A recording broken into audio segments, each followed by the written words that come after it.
Hello everyone, and welcome back to Crime Stories for Sleep. Before we begin, I want to let you know that during the first 15 minutes, there will only be a few ads, and after that, the listening will be completely uninterrupted. I chose to do this to give you a better experience. Even though it has greatly reduced the channel's earnings, I'd still like to ask for a little support. Subscribe, leave a like, and if you do, let me know in the comments where in the world you are listening from. These may seem like small gestures, but they are essential to help the channel grow and allow me to keep bringing you these stories every night. Now, lower the volume just a bit, get comfortable, turn off the lights, and let us dive together into tonight's first story. Story 1. The dust in the beam of sunlight did not so much dance as tremble. It was a fine golden suspension caught in the slat of light cutting through the blinds of the office, and within it, a single longer filament, a hair, perhaps ash blonde, drifted not down, but sideways, as if pushed by a breath that had just now vanished. The ledger on the polished oak desk lay open, the ink from the last entry, a figure of some consequence, not yet fully dry. A person had been here, and recently, but the room, all dark wood and green glass lamplight, held its silence like a secret. Her name was Elsie Vance, and the room was her kingdom. Outside the city of St. Louis in 1936 was a symphony of want, a low, collective hum of desperation beneath the river fog. But in the Vance perfumery, the air was a layered tapestry of jasmine and sandalwood, bergamot and clean linen, scents she had built from memory and molecule to convince a battered world it could still feel luxury. She stood at the window, her back to the door, her figure a straight, dark line against the gray afternoon. She did not see the dust.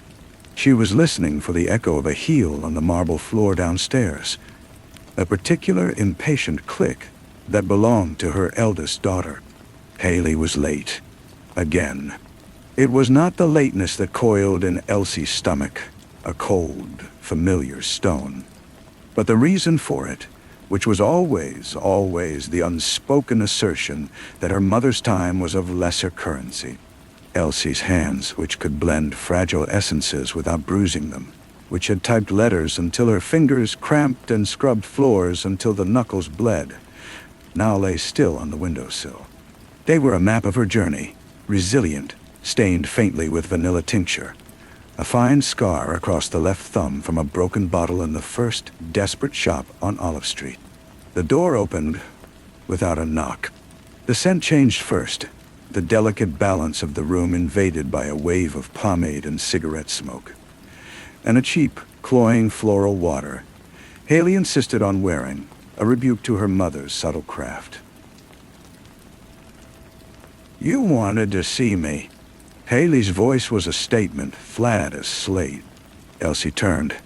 Her daughter was a vision of modern sharpness, a blade in a fox fur collar. Her blonde hair was marcelled into perfect, ruthless waves, her lips a crimson slash. She was 22, and her beauty was a weapon she wielded with a carelessness that bordered on contempt, especially here, in the heart of what her mother had made. "The accounts for the Clayton store," Elsie said, her voice low, a sound worn smooth by years of forcing calm. "There are discrepancies, substantial ones. Inventory missing, cash receipts altered." Haley did not blink. She drifted to a shelf, picking up a cut crystal bottle of Nuit Blanche, their bestseller. She held it to the light, not as a perfumer would, assessing its hue, but as a thief might, gauging its weight. "Mr. Jenks is an old man. His eyesight is failing. I told you we should have replaced him." "None. Jenks has been with me since the beginning. His books are impeccable. These entries are in a different hand, a confident one. Then it's a mystery." Haley set the bottle down with a faint click. "Perhaps you should hire a detective, though I hear they're expensive." The air between them thickened, charged with all the unsaid things. The years Elsie had worked while Haley slept. The pretty dresses bought with money that smelled of sweat and anxiety. The college education that had furnished Haley only with a vocabulary for her disdain. The sacrifice which had curdled in the eldest daughter's heart into a kind of debt she resented owing. "I'm looking at the detective," Elsie said, the words leaving her lips before she could filter them, quiet and terrible. Haley's smile was a slow, cold event. It did not touch her eyes, which were the same pale blue as her father's Ellis, who had left one rain-slicked night with a suitcase and a shrug. His weakness a final parting gift. "Be careful, Mother. Accusations are like perfume. Once spilled, the stain is impossible to remove." She left then, the click of her heels receding down the hall, leaving behind the cheap floral ghost and the tremor in the dust. The house on Westminster Place was a monument to a dream that had only partially materialized. It was solid, respectable, but its rooms held a chill that the furnace could not touch. Leah, the younger, was in the sunroom, a sketchpad on her knees. At 16, she was all softness where Haley was angles, with a quiet, watchful nature and a fragility that made Elsie's heart contract. She drew birds, flowers, patterns of light on the carpet. She did not ask for much. "Did you and Haley argue?" Leah asked, her pencil pausing. She did not look up. "We had a discussion about business." Her voice was loud in the hall. It sounded like winter. Elsie came to sit beside her, the wicker chair sign. She watched her daughter's hand move, creating something beautiful from nothing. "You must never be afraid of winter, Leah. It's just a season. It passes." "Not in this house," Leah whispered, and the truth of it hung there, more palpable than the scent of the potted hyacinths. Felix Croft was the ambiguity in Elsie's life, a scent note she could never quite classify. He had been a supplier of rare oils, then an investor, then something else. A man with clever hands and a laugh that seemed to come from a different, easier world. He met her in the distillery at the back of the factory, a cathedral of copper and steam. "Haley is skimming," Elsie said, her words barely audible over the gentle drip of condensers. "She thinks I don't see it. She thinks I'm a fool." Felix wiped his hands on a cloth, his face shadowed by the great, gleaming still. "She is your daughter, Elsie." "Miss, what does that mean? That I should let her gut what I've built?" "It means the motive is not just money. It's a war for the throne." He looked at her, his expression unreadable. "You created a kingdom. You shouldn't be surprised someone wants to claim it. It's for them, all of it, for their security, their future." "Perhaps," Felix said, moving closer, the warmth of him a contrast to the cool metal. "To a certain kind of person, a gift is just a reminder of what they didn't earn. It feels like pity." His hand brushed a strand of hair from her temple, a gesture that was both tender and proprietary. "You could let go. We could go. The business is sound. It could run itself." For a dizzying moment she imagined it. A sun-drenched coast, anonymity, peace. But then she saw Leah's face, and the ledger with its false numbers, and the cold fire in Haley's eyes. Her kingdom was also her prison, and she was its mortal inmate. "No," she said, "not yet." The confrontation, when it came, was not a storm but a frost. It happened in the vault, where the master formulas were kept in a steel box. Elsie had gone to check the original recipe for Nuit Blanche, a formula that existed only in her handwriting and here on this single precious card. The box was locked, but the scent in the small, cold room was wrong. Underneath the clean smell of paper and ink was a faint, lingering trace of Haley's cheap floral water and something else, metallic and sharp, the smell of nervous palms. The formula card was not out of place, but beside the box, a single tiny glass vial lay on its side, empty. It was a vessel for absolute of orris root, worth more than gold by weight. It should have been in the safe room upstairs. Elsie picked it up. It was still faintly warm from a clutching hand. She did not scream. She did not weep. She walked, the vial a secret burn in her fist, to Haley's bedroom. Her daughter was packing a suitcase, folding silk blouses with methodical precision. "You took the orris," Elsie said, her voice hollow. Haley glanced at the vial in her mother's hand. "I needed it. A friend is starting a line. A modern line. He needed a sample. You stole from me. You stole the heart of my work to give to some friend. It's not stealing. It's an investment in my future. One you're clearly not interested in." Haley's composure was a sheet of ice. "You hoard it all, Mother. The money, the formulas, the glory. You want us to be grateful little birds in your gilded cage. Leah might be content to peck at the seeds you drop, but I am not." The words were lances, each finding its mark with practiced cruelty. Elsie felt something break inside her, something that had been bending for years. "Get out," she said, the words scraping her throat raw. "Take what you have and get out. You are no daughter of mine." Ian. Haley smiled then, a genuine radiant smile of triumph. She closed her suitcase with a definitive snap. "I was never your daughter, Elsie. I was your obligation. And you were mine. Now we're even."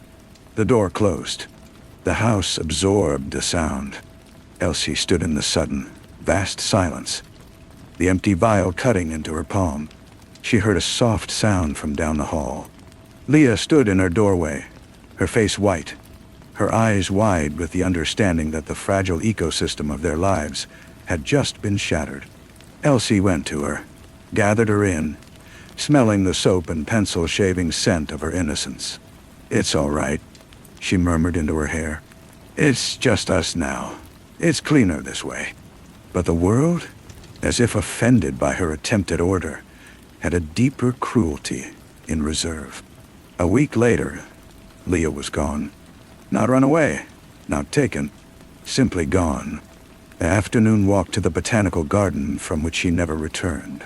The police, overworked and cynical, asked about boyfriends, about moods, about family troubles. Elsie, her soul a frozen tundra, could only shake her head. Felix helped, his contacts in the city's darker corners yielding nothing but shrugs and pitying looks. The city swallowed a gentle girl without a ripple. The investigation, such as it was, dwindled. Elsie moved through the days like a ghost, through the halls of her own life. The business churned on, a machine she had built that no longer needed her heart to function. Haley did not call. The silence from that quarter was absolute and more accusing than any words. It was Felix who found the sketchbook, wedged behind Leah's bed. The last drawing was not of birds or flowers. It was a rough, hurried sketch of the perfumery's back office, the one Haley used. On the desk was a ledger, drawn in detail, and beside it, not a perfume bottle, but a revolver, its shape unmistakable, heavy and final on the polished wood. Scrawled in the margin, in Leah's delicate hand, were the words, "She showed me. To scare me, I think, but I'm not scared for me." The world tilted. The cold stone in Elsie's stomach melted into a flood of pure, clarifying horror. Leah had known about the theft, about the deeper rot, and Haley had shown her the gun. Why? A threat? A boast? The pieces swirled, refusing to settle into a pattern that could explain her baby's disappearance. Elsie went to the back office. It was sterile now, Haley's presence scrubbed away. She searched every drawer, every cupboard, running her hands along shelves, behind furniture. She found nothing but dust and a lingering resentment. She stood in the center of the room, defeated. The sketchbook, a lead weight in her hands. Then she saw it. The window blind was slightly crooked, one slat tilted down. She went to it, her movements slow, dreamlike. She adjusted the blind, and as she did, her fingers brushed the deep, painted wooden windowsill. There was a groove there, a tiny, almost imperceptible crack. Using a letter opener, she pried. A small, hollowed-out compartment, the work of a patient, secretive hand, revealed itself. Inside was not a gun. It was a single pearl button from Leah's favorite cardigan, the one she was wearing the day she vanished. Elsie did not cry out. She took the button, its smoothness a shocking contrast to the roughness of the splintered wood. She closed the compartment. She walked out of the office, down the stairs, through the silent factory, and out into the gray afternoon. She walked until she reached the river, the great muddy Mississippi flowing past, indifferent to human grief. She stood on the cobbled levee, the wind whipping her coat. In one hand she clutched the sketchbook. In the other, the pearl button. The evidence was not of a crime, but of a sickness, a rot that had begun not with a disappearance, but with a choice, a sacrifice, a love that had twisted in on itself in the dark. Haley had taken the Oris. She had shown Leah the gun, and Leah, sweet, fragile Leah, had seen something, known something, that had made her a target not of a stranger, but of the very history that had shaped her. Elsie looked at the button, then at the wide, relentless river. Somewhere, in an apartment or a new shop, Haley was building her modern line, free of obligation. Somewhere, Leah was gone, and here she stood, the architect of it all, the fighting mother, with a hollow victory and a truth too terrible to hold. She did not throw the button into the water. She placed it carefully in her pocket, next to her own heart. She turned her back on the river and began the long walk home. The wind carried the scent of the city, soot and damp earth, and from the direction of her own factory, a faint, fading trace of jasmine, now mixed with the cold, metallic smell of the coming rain. The story was over, but the mystery, the deep, dark, familial mystery of where love ends and possession begins, of how a child becomes a stranger and a sacrifice becomes a weapon that would remain. It would remain in the set of her shoulders, in the new chill in her eyes, in the perfect, unbearable weight of a single pearl button in the pocket of a coat. A tiny, unanswerable clue to a crime that had no name and no end. The rain began as a fine mist, then hardened into a steady, cold pour that soaked through her coat by the time she reached Westminster Place. The house loomed, every light off, a silhouette against the bruised sky. She let herself in, the click of the lock echoing in the cavernous foyer. The silence was different now. It was no longer an absence, but a presence. It had a shape, and in that shape was the ghost of a girl in a cardigan, and the specter of a woman with marcelled hair and a heart of polished flint. She did not turn on the lamps. She went to the sunroom, to Leah's chair, and sat in the dark. The sketchbook lay open on her lap to the final drawing. She traced the lines of the revolver with a trembling finger. It was a Smith & Wesson, she realized with a jolt. Ellis had owned one, a long time ago. He'd taken it with him when he left. Or so she'd thought. A new thread, thin and sharp, began to weave through the tapestry of her dread. Had Haley found it? Had Ellis left it behind, hidden, a metallic seed of his own failure? Or had he given it to Haley, a perverse token, in some secret meeting she knew nothing about? The possibilities unfolded, each more poisonous than the last. The telephone rang, shattering the quiet. Its bell was an alarm in the hollow house. She walked to it slowly, each step an effort. Elsie. It was Felix. His voice was tight, stripped of its usual easy warmth. "I've been calling for an hour. Where have you been? Walking. Listen to me. I made some more inquiries, discreet ones, about Haley's new venture."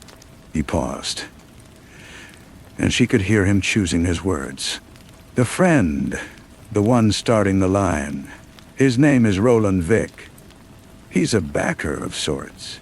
He has interests in several downtown clubs. He's not a perfumer, Elsie.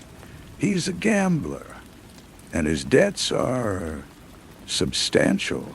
The pieces shifted again, clicking into an uglier alignment. The stolen Oris, the skimmed cash. Not just for rebellion, not just for a throne, but to pay a gambler's debt, or to buy into his world. "Did you know?" Felix continued, his voice dropping. "That Vic was questioned in a matter last year? A warehouse fire. Arson was suspected. The insurance payout was considerable. He was released for lack of evidence." "Bamond, what are you saying, Felix?" "I'm saying your daughter has tied her wagon to a dangerous man. And if Leah saw something, knew something about that gun, or about Vic." He left the sentence hanging, a precipice. "Elsie, you cannot handle this alone. You must go to the police, with the sketch, with the button, and tell them what?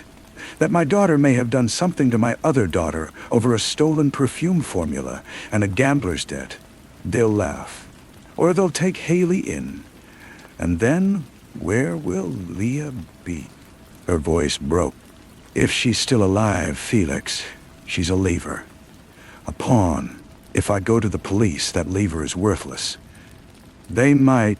She couldn't say it. The silence on the line was heavy with understanding. "What will you do?" he asked finally. She looked through the archway into the dark living room, her eyes settling on the small, polished rosewood box on the mantel. Ellis' box. She had never thrown it away. She walked to it, cradling the phone receiver between her shoulder and ear. She lifted the lid. Inside were a few stray collar stays, a dried corsage from a long-ago dance, a foreign coin, and at the very bottom, tucked into a corner, a single brass key. It was small, for a padlock. She had never known what it opened. "Elsie, I'm going to find my daughter," she said, her voice now flat, resolved. The horror had crystallized into a cold, hard purpose. "And to do that, I need to understand the one who took her. Truly understand. That's a dark path. It's the only one I have left." She closed her fist around the little key. "Thank you, Felix. Don't call here again." She placed the receiver gently in its cradle, severing the connection. She went upstairs, not to her room, but to Haley's old room. It was stripped bare, a shell. She went to the closet, knelt, and felt along the back wall until her fingers found the small metal-hinged panel she'd installed years ago for hiding Christmas gifts. She pried it open, empty, except for a faint smell of cedar and disappointment. Then she remembered. The key. Ellis' key. She went to the window seat, the one with the hinged lid where Haley used to keep her diaries as a girl. The lock was tiny, almost decorative. She had always thought it was broken. She inserted the brass key. It turned with a smooth, well-oiled click. Inside, nestled on faded velvet, was not a diary. It was Ellis's revolver. And beneath it, stacked neatly, were bundles of cash and a single folded sheet of paper. Elsie's hands were steady as she unfolded it. It was a contract of sorts, handwritten, between Haley Vance and Roland Vick. It outlined the terms of their partnership, the perfumery line as a front, the division of profits from other ventures.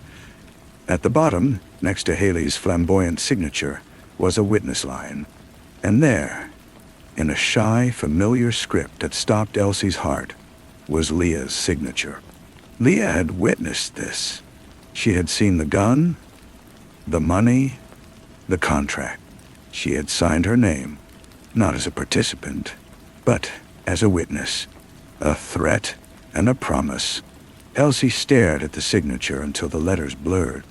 Leah had not just seen the gun. She had been forced to legitimize the nightmare.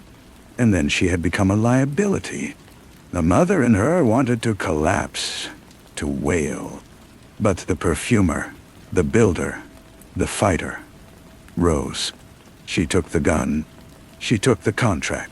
She left the money. She had what she needed now. Not just clues, but a map. A map into a world of gamblers and arsonists. A world where her daughter had bartered their family's legacy for a seat at a rotten table. And somewhere in that world, she would find her other daughter, or the truth of what had been done to her. She changed into a dark, simple dress. She placed the pearl button, the contract, and the gun in her handbag. The weight of it pulled at her shoulder. She took one last look around the silent, beautiful, empty house. Her kingdom of scent and sacrifice. Then she turned off the light and walked out into the rain, closing the door on the life she had built, and stepping into the dark, fragrant unknown where her children waited. One a predator, the other prey, and she, the creator of them both, was now the hunter. The rain had eased to a drizzle, painting the streetlights in hazy halos. She walked with purpose, the kind that overrode thought. Each click of her heels on the wet pavement, a measured beat toward an end she could not yet see. She went not to the grand clubs where Roland Vick might be found, but to the riverfront address Felix had once mentioned in passing. A warehouse district where Vick's import business was a thin veil for the movement of less legal goods. The building was a block of soot-stained brick, a loading dock door partially open, spilling a slash of yellow light onto the wet asphalt. The air smelled of wet rope, diesel, and the faint, sweet decay of river mud duct. Elsie stood in the shadows of a neighboring alley, the handbag heavy against her hip. She watched a man in a cap wheel, a dolly of wooden crates inside. She could hear the murmur of voices, a laugh that was too sharp, too loud. This was not her world. The world of ledgers and essences, of top notes and dry downs, had not prepared her for this. But the world of motherhood, of loss, of a love, turned to a hard, sharp thin that had. She reached into her bag, her fingers brushing the cold metal of the revolver, then closing around the pearl button instead. She held it tight, letting its smoothness ground her. She was about to step forward when a car pulled up, a sleek, dark sedan. The driver's door opened, and a man got out, tall, with a well-cut coat and an air of casual authority. Roland Vick. He was speaking to someone still inside the car. Then the passenger door opened, and a woman emerged, shaking out her hair. The light from the warehouse caught the perfect wave of her Marcel, the sharp line of her jaw. Haley. Elsie froze, pressing back into the damp brick. She watched her daughter laugh at something Vick said, touching his arm with a familiarity that was both intimate and transactional. They walked toward the loading dock, Vick's hand resting on the small of Haley's back. It was a gesture of possession. Haley carried a sample case. Elsie recognized the shape, the brass clasp. It was from the perfumery. It would contain the stolen orris, the heart of Nuit Blanche, now a commodity to be traded in this place of damp and shadows. A fury white and pure burned through Elsie's veins. It was one thing to suspect, another to see. To see the casual betrayal, the easy migration from her world of light and scent to this grim exchange. Where was Leah in this picture? Was she another item to be traded, a problem to be solved? As Haley and Vick disappeared inside, Elsie moved. She didn't follow them through the main door. She skirted the building, looking for another way. Around the back, a rusted metal staircase led to a second-floor office, a window glowing dimly. A drain pipe, slick with rain, ran close by. Without allowing herself to think, she slung her handbag across her body, hitched up her dress, and began to climb. The iron was cold and rough, her shoes slipping on the wet steps. She was 57 years old, and she was climbing a thief's staircase in the rain. She reached the small landing outside the window. The shade was drawn, but it was warped, leaving a gap at the bottom. She crouched, peering in. It was a sparse office. A desk, 2 chairs, a filing cabinet. Vic was pouring a drink. Haley stood by the desk, opening her sample case. "It's the real thing," Haley was saying, her voice clear through the glass. "The formula is flawless. With this as the anchor, the line will be undeniable. The investors will fall over themselves." "The investors are the least of our concerns," Vic said, his voice a low rumble. "Your signature on the paperwork is what matters. And the girls. That makes it all nice and legal looking." He took a sip. "A shame about the sister, though. Loose ends have a way of fraying." Haley's back stiffened almost imperceptibly. "Leah is not a concern. She's impressionable. She won't talk. You said she was scared. Scared people talk. That's why we moved her." Elsie's breath caught. "Moved her. Not killed. Moved. She's safe," Haley said, but her voice lacked conviction. "It was necessary. She saw the ledger, the real one. She understood the scale. She would have gone to Mother. And now Mother is doubtless looking. A mother bear with a missing cub is a dangerous creature." Vic set his glass down. "We need to finalize the transfer. Once the capital is shifted from your mother's accounts into the new venture, we can reassess. The girl might yet be an asset, or a liability to be managed." "No." Elsie's mind raced. They had Leah. Somewhere. Alive. And they were using her, or planning to use her, as part of their scheme. The contract with Leah's signature was the key. It was meant to coerce Elsie, to force her compliance, to hand over the business without a fight. They had taken her child to steal her life's work. The cold resolve that had carried her here hardened into a plan. She needed to find where they were keeping Leah. The office might hold the answer. But first, she needed them to leave. She took the revolver from her bag. Her hands were steady. She did not point it. She used its heavy butt to tap sharply 3 times on the window pane. Inside, Vic and Haley went still. Vic's hand went inside his coat. Haley's eyes widened, darting to the window. After a moment of frozen silence, Vic nodded to Haley. He drew a pistol from his shoulder holster and moved silently toward the office door, gesturing for Haley to go out and check the exterior. This was the risk. Haley would come out onto the landing. Elsie shrank back against the wall, into the deepest shadow. The door opened, and Haley stepped out, peering into the darkness. She was just a foot away. Elsie could smell her perfume, a cheap brash floral over the sophisticated base of stolen orris root, a scent that was now a betrayal. Haley took a step forward, leaning over the railing to look down. Elsie moved. In one fluid motion, she clamped a hand over Haley's mouth and pressed the cold barrel of the revolver to her temple. "Don't make a sound," Elsie whispered, her voice a ghost of itself in her daughter's ear. Haley went rigid, a stifled gasp against her palm. "Where is she, Haley? Where is Leah?" Haley's eyes, wide with shock and fury, met hers in the gloom.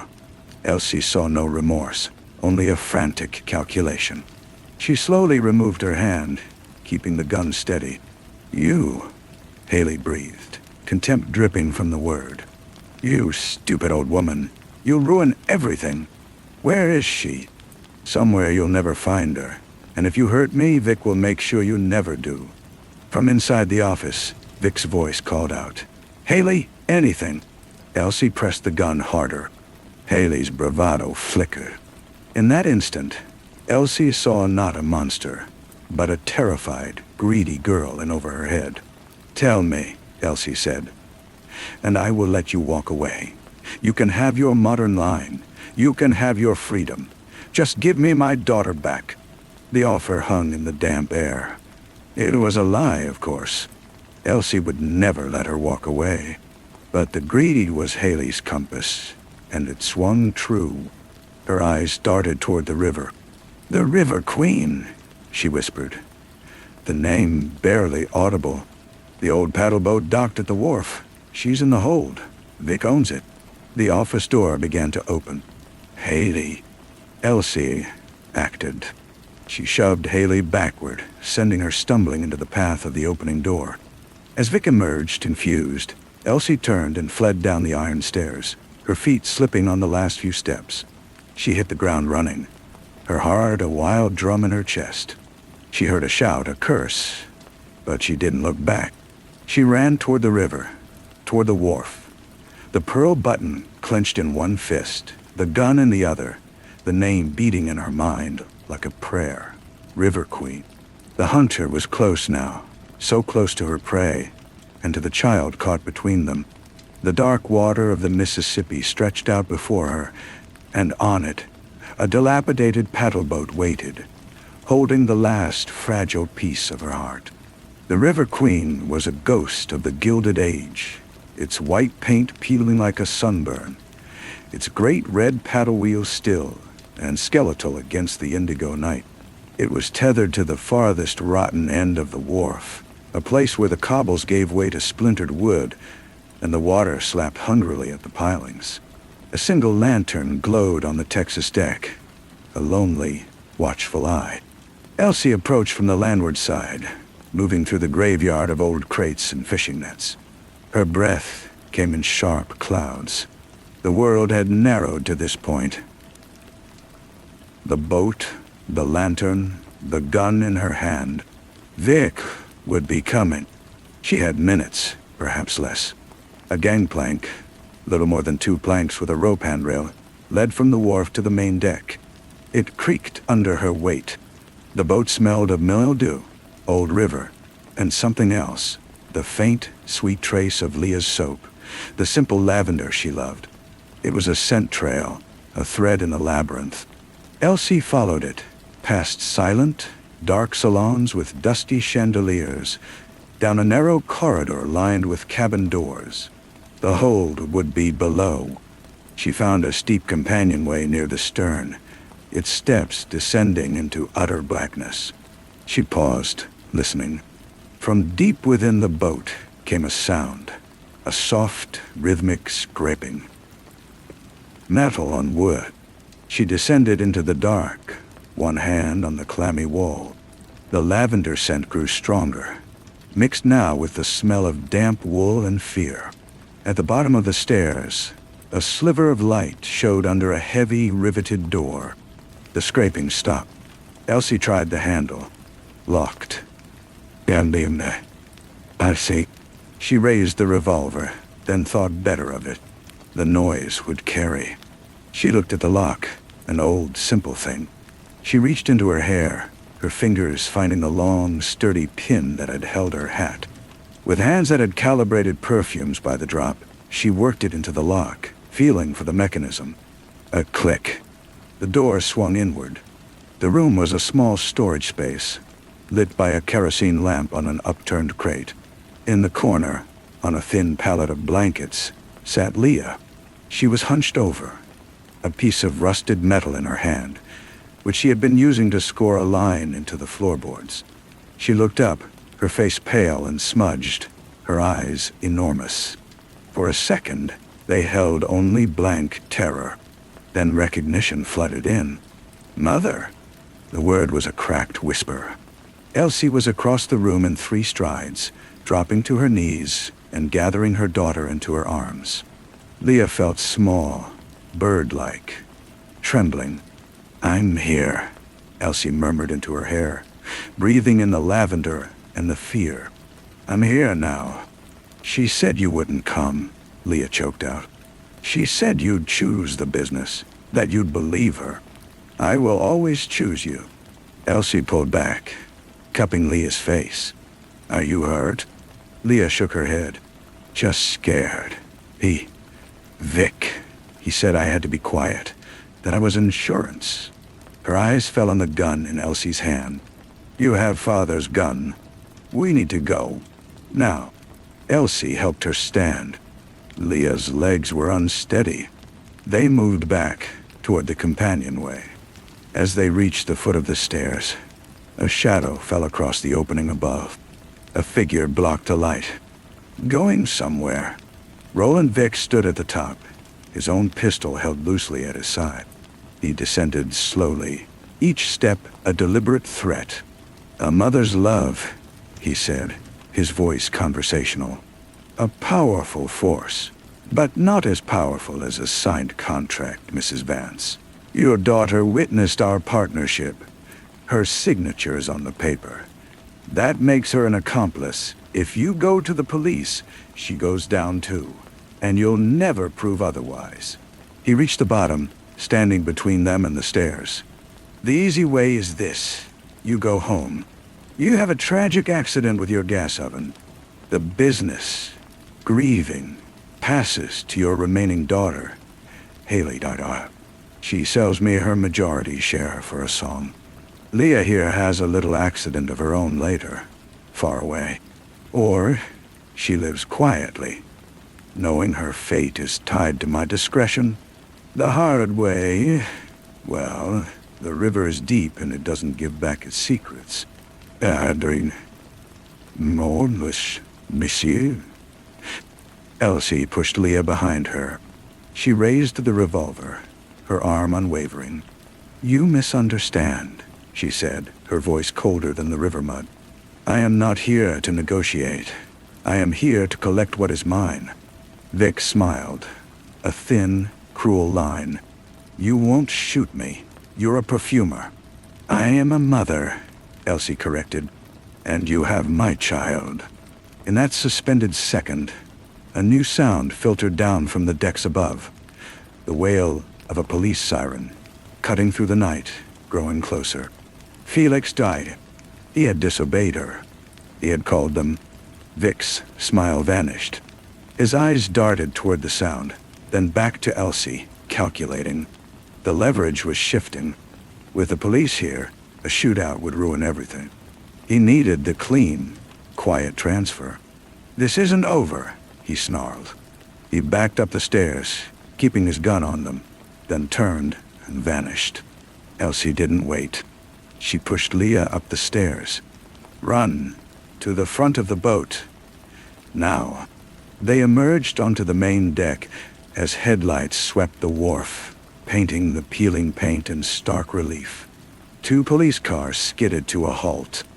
Doors opened, but from the shadow of the pilings beneath the wharf, a motorboat engine coughed to life. Vic was escaping. Elsie ran to the railing, Leah clinging to her. She saw the motorboat pull away, a dark shape cutting into the broader darkness of the river. She raised the revolver not to shoot, but to hurl it with all her strength. It spun through the air and struck the water with a splash just behind the boat, a final futile gesture of defiance. Then strong hands were helping them across the gangplank, wrapping a blanket around Leah's shoulders. Felix was there, his face etched with worry. "Elsie, thank God." She held Leah tight, watching the motorboat's wake dissolve into the current. Vic was gone, for now. And Haley? She would be in the wind too, or spinning a new story for the police. An officer approached, his notebook open. "Mrs. Vance, can you tell us what happened here?" Elsie looked at Leah, then at the dark, retreating shape on the water. She thought of the contract in her bag, of Haley's signature beside Leah's. She thought of the pearl button, a tiny, unanswerable clue. The crime had a name now. It was theft. It was betrayal. But it was not over. It would live in the silence between sisters, in the chill of a rebuilt trust, in the watchful way Leah would now look at the world. "It's a long story, officer," Elsie said, her voice tired but clear. "It begins with a perfume, and it doesn't end here." She held her daughter closer, turning her back on the dark water, and began, word by careful word, to build a new story from the ruins of the old. Story 2. The hallway was wrong. It was the first thing Alec noticed. though he could not have said why. The inn was old, a gabled Victorian relic stranded between the pine forests and the blacktop that cut through northern Michigan, and such places were often warped by time and settling earth. But this was different. The corridor leading from the front desk to the guest rooms seemed to have been stretched, like taffy pulled in the dark. The ceiling was too low, pressing down with a smoky, yellow-stained urgency, while the walls ran on for a few feet longer than the eye expected, creating a brief, disorienting tunnel of faded cabbage rose wallpaper. It felt like a mistake in a drawing, a space someone had edited and then tried to hide. He stood there, his duffel bag heavy on his shoulder, the smell of old wood, lemon polish, and something else, damp wool perhaps, or the ghost of many cheap meals, filling his nostrils. The only sound was the slow, arrhythmic drip of a faucet from somewhere unseen, a sound that would become the metronome of his stay. The man behind the desk was Benjamin. He was a large man, not fat, but solid in the way of a tree stump, with broad, thick hands that sorted keys without looking at them. His face was a landscape of weathered patience, his eyes the color of shale. He pushed a brass key across the polished wood. Room 7, end of the hall. Bathrooms shared, last door on the left. Breakfast is 6 to 8. No noise after 10. His voice was like gravel under a boot. Alec took the key, its teeth cold against his palm. As he turned toward the elongated hall, he felt Benjamin's gaze on his back, a physical weight between his shoulder blades. He did not see her until the next morning. He came down late, past the 8 o'clock cutoff, and the dining room was empty, save for the lingering scent of bacon grease and coffee. She emerged from a swinging door that led to the kitchen, a vision of stillness in the sun-dusted motes of dust. Ilana. Deha. She held a porcelain coffee pot like an offering. She was young, younger than the husband by 2 decades at least, with hair the dark, rich brown of wet earth and eyes that were neither green nor gray, but the shifting color of the lake under a storm sky. She wore a simple dress, but it clung to her in a way that spoke of neglect, a beauty preserved in the wrong kind of jar. "He's gone into town," she said. Her voice was low, a note played on a cello string. "I can still make eggs." "Coffee's enough," Alec said, and his own voice sounded strange to him, rusted from disuse. She poured. Her wrist was fine-boned, a delicate bird trapped in that heavy, silent house. As the stream of dark liquid filled his cup, her eyes met his, and in that glance was a universe of quiet desperation, a locked room waiting for a key. No words were needed. The pact was formed in that instant, in the slant of morning light and the shared silence that was louder than any confession. Alec was a drifter by profession and by temperament. He had painted houses in Albuquerque, worked deck crew on a Gulf shrimp boat, tended bar in a Reno casino that smelled of desperation and cheap perfume. He was a collection of impressions, of other people's lives briefly borrowed, leaving no deeper mark than a shadow on a wall. But Ileana made him want to be solid. She made him want to own something, even if it was just this moment, this woman, this impossible dream of a life that wasn't his. Their affair was conducted in whispers and stolen hours. The inn became a stage, and they, its furtive players. Benjamin was the immovable set piece, the looming portrait on the wall. He was not cruel, merely absent in a profound way. A man who inhabited the inn like a bear inhabits a cave. His presence a dull, heavy fact. He repaired things. He chopped wood. He drove his pickup truck to the wholesaler every Tuesday. His love for Ileana, if it existed, was a form of ownership, quiet and unquestioned. In the stretched hallway, in the room that felt both too close and too far from everything, Alec and Ileana plotted. It was not a plan born of cunning, but of a raw, hungry impatience. They spoke in fragments, their bodies tangled in the thin sheets, the damp Michigan air clinging to their skin. "He goes fishing at the old quarry lake," Every Thursday. Deep water there. Very cold. And an accident. Yes, a tragic accident. He drinks a little when he fishes. Everyone knows. I could be here. A witness. We could say he'd seemed unsteady. You would stay. I would stay. The words hung between them, solidifying in the gloom. They tasted of metal and promise. The details were scant, but the architecture of the lie felt sound in their mouths. They were building a house of cards in a windstorm, but they could only see the beautiful, fragile spire.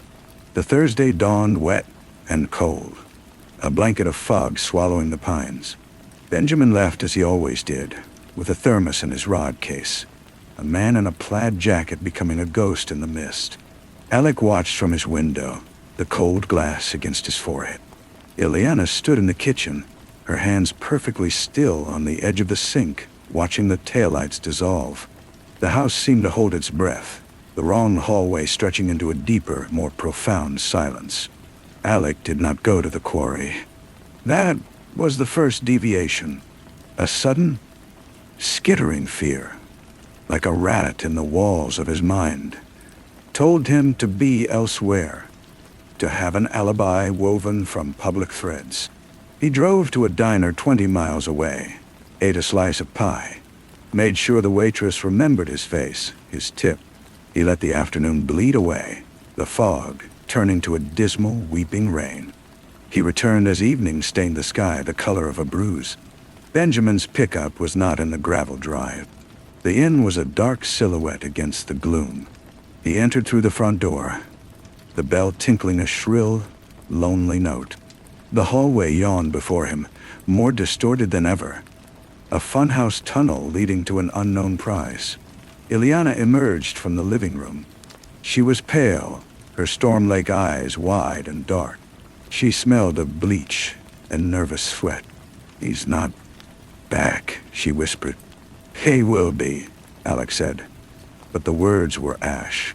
"He's not back," she repeated. And this time it was a statement that filled the terrible space. They waited. The drip of the faucet counted the seconds. The night pressed against the windows. At midnight, the phone rang. It was the sheriff.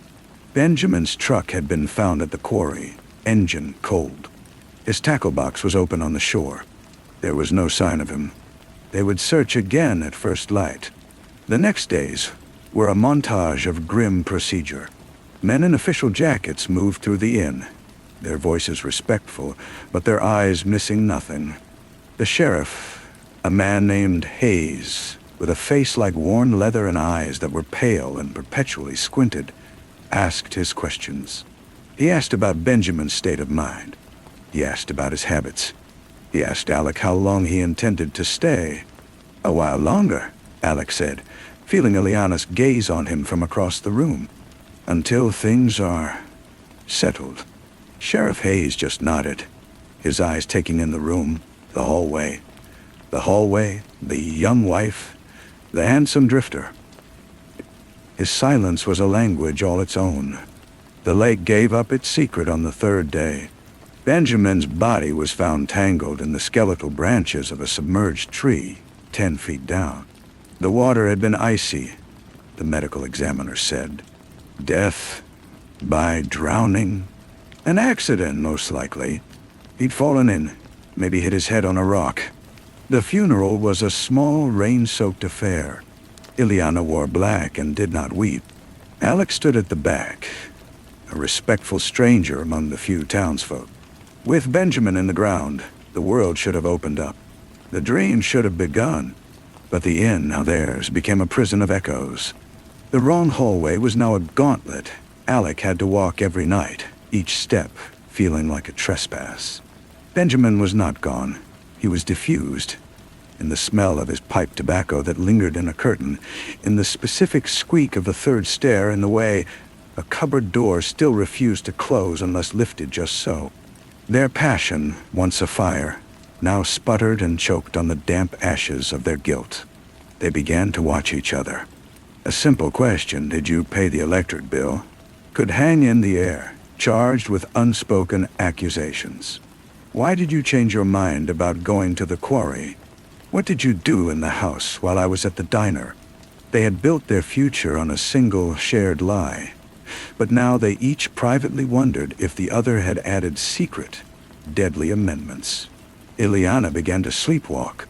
Alec would find her in the kitchen, standing before the sink, or at the end of that long hallway, simply staring at the wall. Her eyes would be open but empty. When he guided her back to bed, she would murmur things. "The water was so cold," she once said, clear as day. Another time, he looked surprised. Alec took to drinking Benjamin's whiskey. He sat in Benjamin's chair. He felt the dead man's presence like a change in barometric pressure, a storm always on the horizon. Sheriff Hayes became a regular, stopping by with updates that were really just thinly veiled inspections. He would accept a cup of coffee, his pale eyes scanning the room, noting the new book on the shelf, the different brand of cigarettes, the subtle rearrangement of a life. "Funny thing," Hayes said one afternoon, stirring sugar slowly into his mug. The medical examiner found a contusion on the back of Benjamin's head. Consistent with a rock, sure, but the angle was curious, almost like he was struck from above while standing in shallow water. The words fell into the silence of the living room like stones into a still pond. Ileana's knitting needles, which had been clicking a nervous rhythm, stopped. "What are you suggesting, Sheriff?" Alec asked, his voice carefully flat. "Not suggesting a thing," Hayes said, smiling a small, tight smile. "Just talking out loud. The quirks of an investigation, they linger." The occasional witnesses began to speak. The waitress from the diner, prompted by Hayes' casual visit, mentioned that Alec had seemed jumpy that Thursday. A neighbor recalled seeing Ileana's car parked at a strange angle in the drive late that night, though she had claimed to be in bed. The wholesaler in town mentioned Benjamin had seemed perfectly fine, even cheerful when they'd seen him last. A narrative was being woven around them, a net of small, innocent details that together formed a picture of something very dark. The final thread came from an old man who trapped muskrats in the marshes near the quarry. He told the sheriff he'd heard 2 engines that afternoon in the fog. Not just Benjamin's truck. Another, idling, then leaving in a hurry. He couldn't say the make or model. The sound was swallowed by the mist. That night, the tension in the inn snapped. It began with a misplaced ashtray, a thing of Benjamin's that Ileana had moved. Alec, whiskey-heavy, accused her of trying to erase him, of being uneasy with the details of their own design. "You're the one who's haunted," she screamed, her composure shattering. "You skulk around here like you're waiting for him to come back and thank you. You didn't have the stomach for it, did you? You left it to me." The accusation hung in the air, monstrous and final. "What did you do, Ileana?" Alec whispered, the room tilting around him. "You said he never came back. You said you were here, waiting." "I was," she cried, but her eyes darted toward the kitchen, toward the heavy cast-iron skillet that always hung on the hook, now freshly scrubbed. Alec saw it then. The complete picture. The deviation he had made by going to the diner had forced her to deviate too. Benjamin had returned, wet and cold from fishing, but very much alive.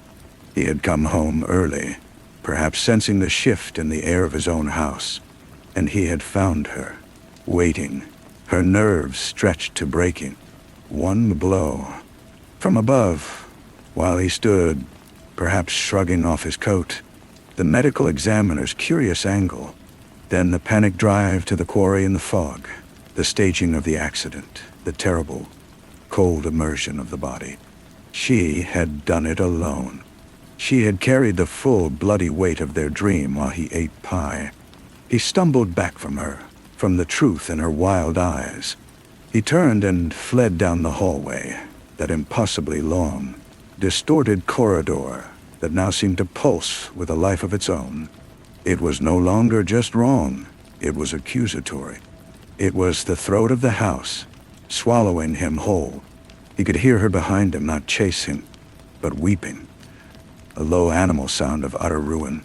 He burst out the front door into the freezing night, gasping for air that felt just as thick and suffocating as the indoors. He got into his car, his hands shaking too badly to fit the key. He saw her silhouette in the doorway, a cutout of blackness against the warm light. Then he saw the cruiser pull into the drive, its headlights painting the gravel in two stark white bars. Sheriff Hayes got out, not hurried, his hat pulled low. Alec sat in his car, engine dead, and watched. Hayes walked up to Ileana. They spoke. He could not hear the words. Hayes put a hand on her arm, not roughly, but with an air of finality. He led her to the cruiser. She went without looking back, her head bowed. She did not look at Alec. As the cruiser's doors shut with solid final thumps, Hayes glanced over at Alice's car. He didn't wave, didn't signal. He just looked. Then he drove away, taking Ileana and the truth and the last shred of the dream with him. Alec never started the car. He sat there as the night deepened, as the cold seeped into his bones. He eventually walked back into the inn. The silence was absolute now, a living thing. He walked down the long hallway, each step an eternity, and entered their room. The bed was still unmade from that morning. He lay down on it, staring at the water-stained ceiling. He could smell her perfume, and beneath it, the faint, persistent scent of bleach. He waited for the sheriff to return, for the knock on the door, for the consequences to finally claim him. But the knock never came. Hayes had his culprit. The drifter was just a drifter, a piece of the scenery, a witness who saw nothing. The law, in its pragmatic way, had settled for the simpler, truer story. The wife, the motive, the opportunity. Alec was irrelevant. He was free. That was the most unbearable punishment of all. To be left alone in the wrong house, with the ghost of a man he had helped to kill, and the heavier ghost of the woman who had actually done it, condemned to live forever in the elongated moment of his own cowardice, in the terrible, stretching silence of his freedom. The file was closed with a simple, typed summary. It resided in a gray cabinet in the basement of the county courthouse, between a land dispute and an old vandalism case. The summary read, Deceased, Benjamin Voss. Cause of death, homicide by blunt force trauma, subsequent drowning. Perpetrator, Ileana Voss, pleaded guilty to manslaughter. Motive, financial gain and personal relationship with a transient boarder. One Alec M. the boarder was questioned extensively. No evidence placed him at the secondary crime scene, the quarry. He maintained he was at a diner at the time of the incident, and this was corroborated. He was released as a person of no interest. Ileana Voss stated she acted alone, that her husband had been violent upon discovering her intent to leave him. The physical evidence supported a single assailant. She's serving a sentence of 15 to 20 years at the Blackburn Correctional Facility. Case status, closed. Sometimes on slow afternoons, Sheriff Hayes would think of it. Not of Ileana Voss, whose guilt was a plain, solid thing, but of the drifter. Of the way he had sat in his car, watching, making no move to run or to help. Of the profound, unsettling emptiness in his eyes when Hayes had finally gone to collect him for one last interview. An emptiness that was not innocence, but a deeper kind of guilt. The law requires evidence, a chain of logic that can be held up in the light. Some crimes, Hayes knew, produce evidence of the soul, a metaphysical residue that no court can recognize but which lingers in a place, in the distorted memory of a hallway, in the quiet of an empty inn. The drifter had been punished, Hayes supposed. He was left to live in the crime, to walk its dimensions every day. And the sheriff, a man who believed in clean lines and solvable puzzles, would shake his head and pour another coffee, grateful that his jurisdiction ended at the threshold of the human heart. The inn was his now by default. That piece of paper from a lawyer, a transfer of deed from a convicted felon with no other kin. Alec M. owned the Whispering Pines Lodge. He paid the taxes. He kept the lights on. He did not change the sign, or fix the sagging porch, or clear the pine needles from the gutters. He maintained it as a shrine to stagnation. He tried to leave. Twice. The first time, he packed his single bag, got in the car, and drove all the way to the interstate. He pulled over onto the gravel shoulder, the engine idling, the vast concrete river promising anonymity. He saw Ileana's hands on the sink. He heard the solid, wet sound the skillet must have made. He saw the quarry water, black and cold, accepting the burden. He put the car in reverse, backed up, and returned. The second time, he made it as far as a bus station in Traverse City. He bought a ticket to anywhere. He sat on a hard plastic seat, surrounded by the murmur of other lives in motion. A child cried. A man in a uniform coughed.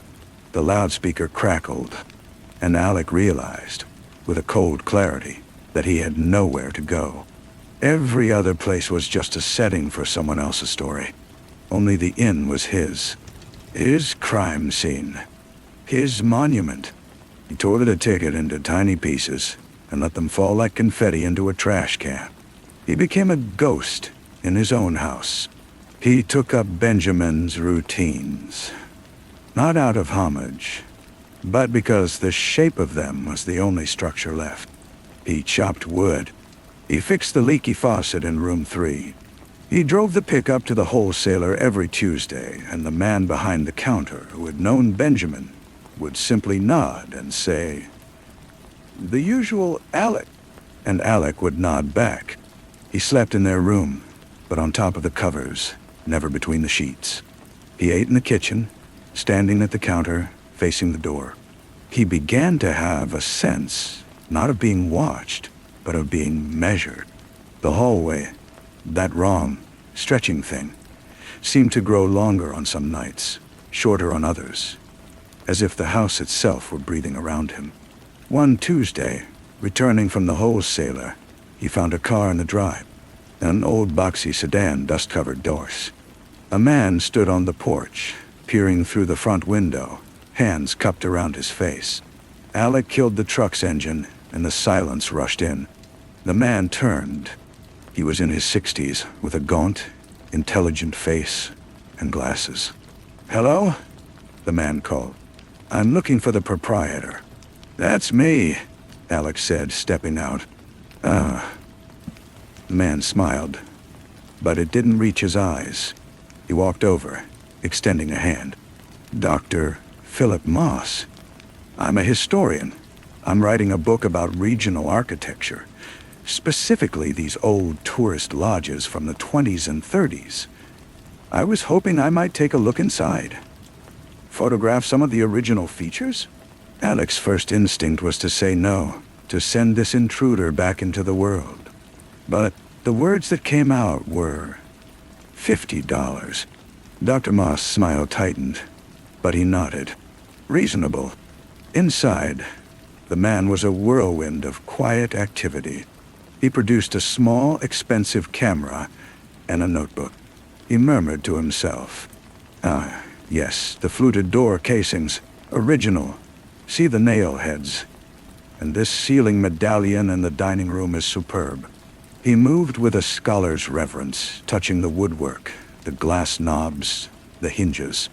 Alec followed him, a silent shadow.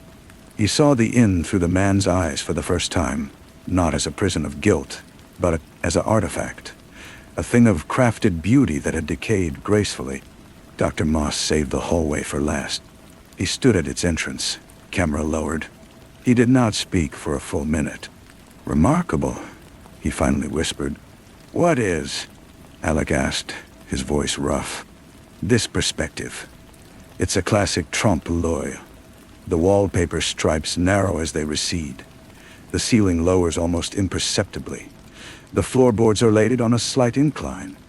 It was a common trick in grand hotels, to make a corridor seem endless, to create a sense of journey. But in a small place like this, it's orienting. It's meant to be. Alec stared. Meant to be. Oh, yes, Moss said, raising his camera and clicking a shot. It's an architectural joke, a folly. The builder was having fun.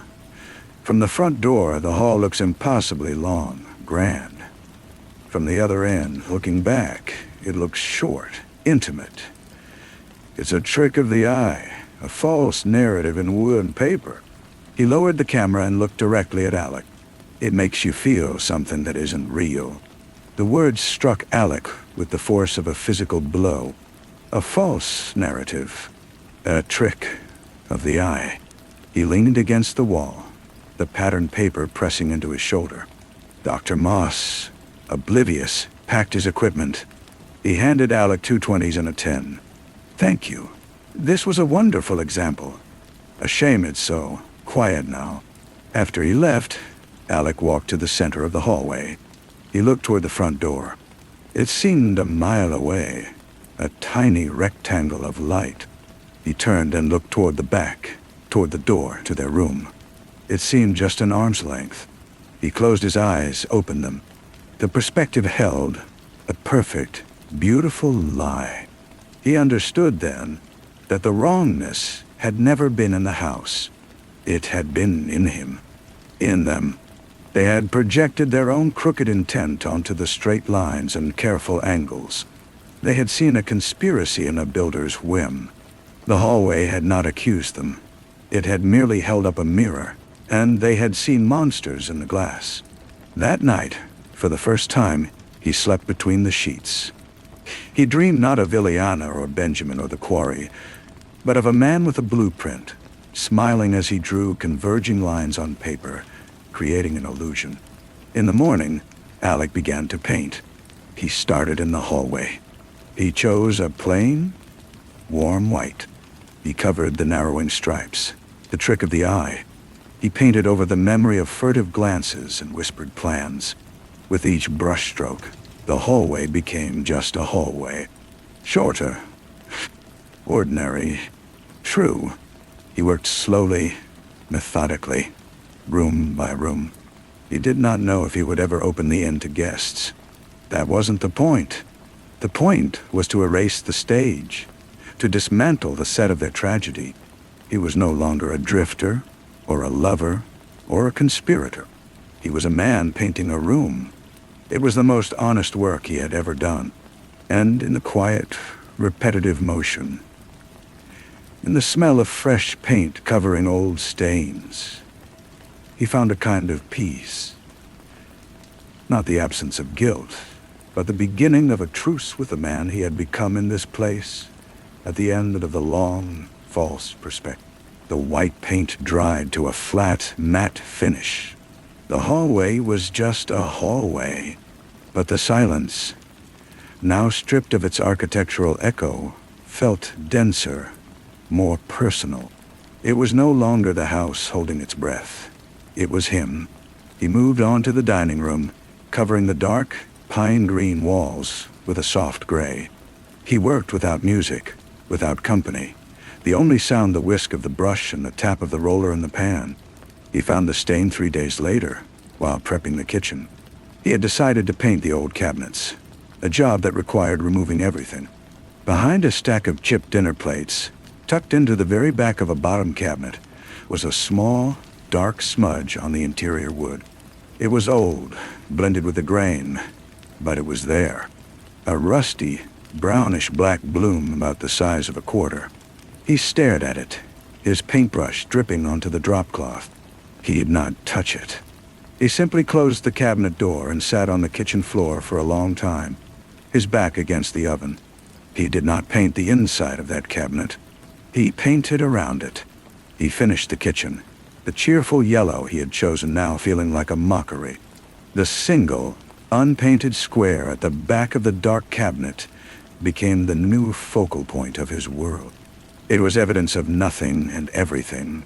It could have been from a leaking jar of jam, from a rusty can, but he knew.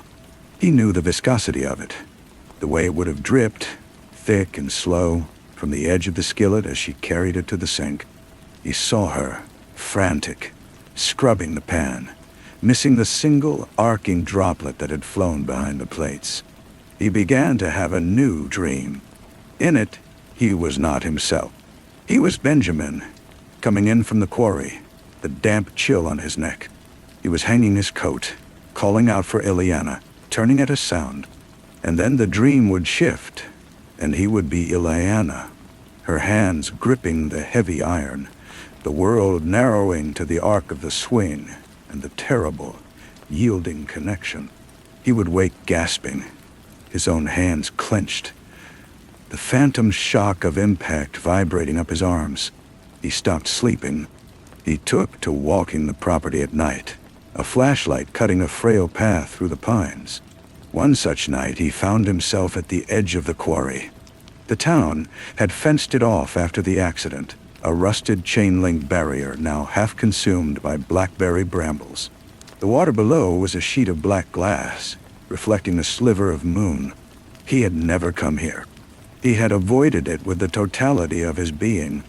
Now, he stood and looked down. This was where she had brought him. This was where she had rolled the body, wrapped in the old tarp from the shed, into the water. He tried to feel horror, grief, something, but all he felt was a cold, professional curiosity. How had she managed it alone? The leverage, the weight. She must have been desperate. She must have been strong. A sound made him turn. A car was idling on the gravel road behind him, headlights off. Sheriff Hayes' cruiser. Alec did not move. The driver's door opened and the sheriff got out, but didn't approach. He leaned against the side of his car, the glow of his cigarette, a tiny pulsing coal in the dark. They stood like that for minutes, two figures separated by 50 yards of night, linked by the dark water between them. Hayes finally flicked his cigarette away. It traced a brief orange arc into the weeds. He got back in his car, started the engine, and drove away without ever turning on his lights. It was not a warning. It was an acknowledgement. Hayes knew he was here, knew he was circling the drain. The law had finished with him, but the sheriff hadn't. Hayes was keeping watch. He was ensuring the story remained closed, that the drifter didn't do something stupid that would force him to reopen the file, to examine the loose thread of the cabinet stain, the unasked questions about the timeline. Hayes was protecting his clean ending. Alec walked back to the inn. He went straight to the kitchen, opened the cabinet, and looked at the stain again. Then he took a screwdriver and carefully, methodically, pried the entire interior shelf out. He carried it out back, placed it in the old stone fire pit, doused it with gasoline from the shed, and set it on fire. The wood burned fast and hot, the stain disappearing into the general blackness of the char. He stirred the ashes until nothing remained but powder. The next morning, he painted the interior of the cabinet a clean, bright white. He stood back. The kitchen was spotless, uniform, innocent. A week later, a letter came. It was from Blackburn Correctional. Ileana's neat, looping handwriting filled a single sheet of plain paper. Alec, I heard you still live there. I don't know why. I think about the hallway. I think about how it felt to walk down it that last time, knowing you were at the end of it. I have a lot of time to think. They have me in the library sometimes. I read. I think about perspective, about how a single step can change how everything looks. I am not writing for forgiveness. I am not writing to explain.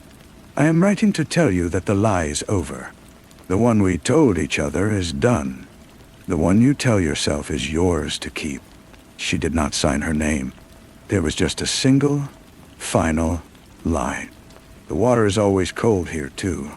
He read it once, then folded it neatly and placed it in the fireplace. He watched it curl and blacken, the words becoming smoke, rising up the chimney to dissipate into the vast, indifferent sky. He felt nothing. The part of him that could feel anything for her had been cauterized, sealed off like the stain under the paint. He finished painting the entire inn. He fixed the porch step. He cleared the gutters. He ordered a new sign, but left the name, Whispering Pines Lodge. One afternoon, he drove into town and went to the hardware store. He bought new towels, new pillows, a stack of welcome brochures for the local trails.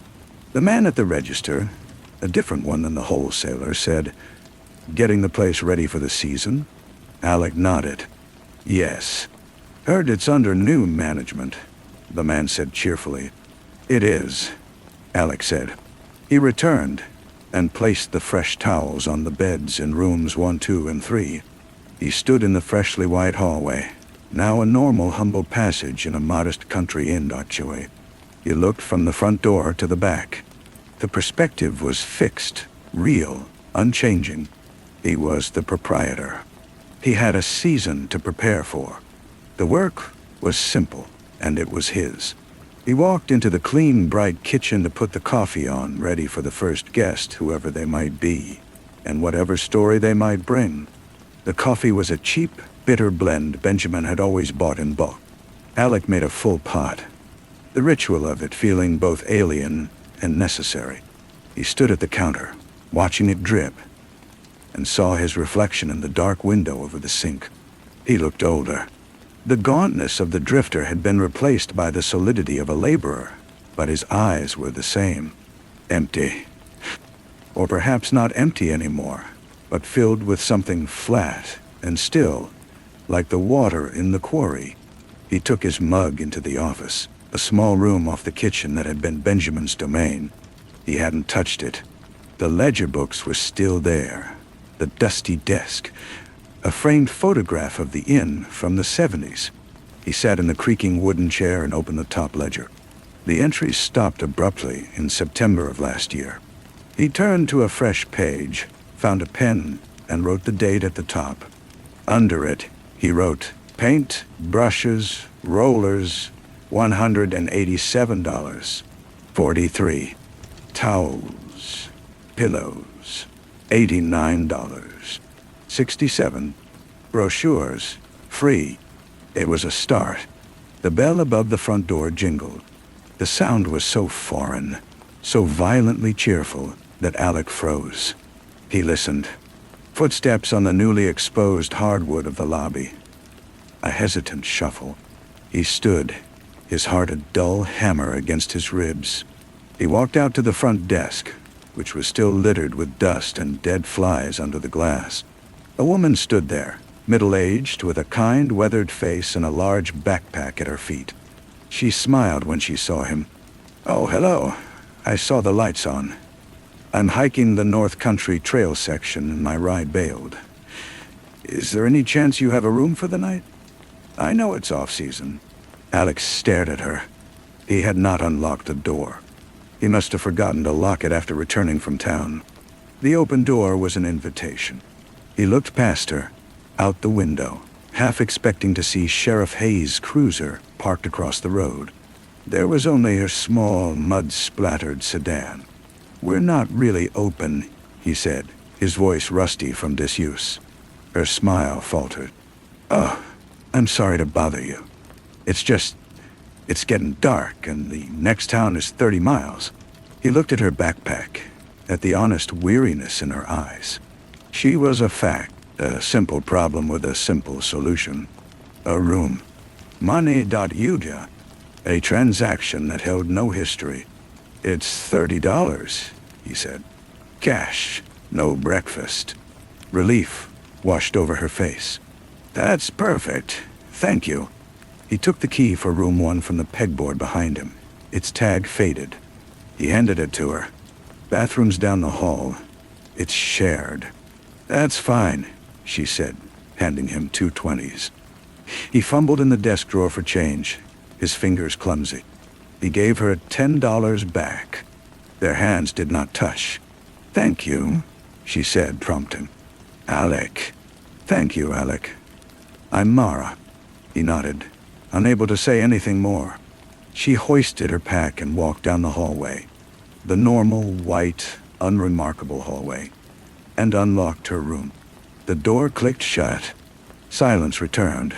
But it was different now. It was punctuated. It had a guest in it. Alec remained behind the desk.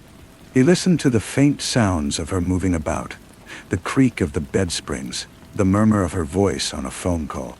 He realized he was holding his breath. He exhaled slowly. He was now, officially, what the paper from the lawyer said he was. An innkeeper. The thought was so absurd, so divorced from the man who had watched a murder unfold from a car window, that a sound escaped him. A short, sharp bark that was almost a laugh. It hurt his throat. He poured the rest of the coffee into his mug and went back into the office. He opened the ledger again. Under his earlier entry, he wrote in a careful, clear hand, Room 1, $30. 0. The numbers sat on the page, black and undeniable. A record of something new. He closed the book. Outside, the wind moved through the pines, a true whisper now, not a metaphor. He sat in the darkening room, drinking his bad coffee, and waited for the morning. Story 3. The steady metronomic clack of the typewriter keys stopped. It was not a pause for thought, not a moment of reflection to find the right word. It was an abrupt cessation, as if the machine in itself had been strangled. In the silence that followed, Eldon could hear the dust settling in the motel room, the distant moan of a freight train on the plains, and the frantic, trapped rhythm of his own heart. The sentence he had just typed seemed to glow on the white page, an accusation and a confession all at once. They looked like men who had already seen the inside of a coffin. He pushed back from the desk, the chair legs scraping like a bone on stone. The story was never about the blood, though there had been gallons of it. It was about the silence that came after. The silence in the little white farmhouse on the edge of Jericho, Kansas.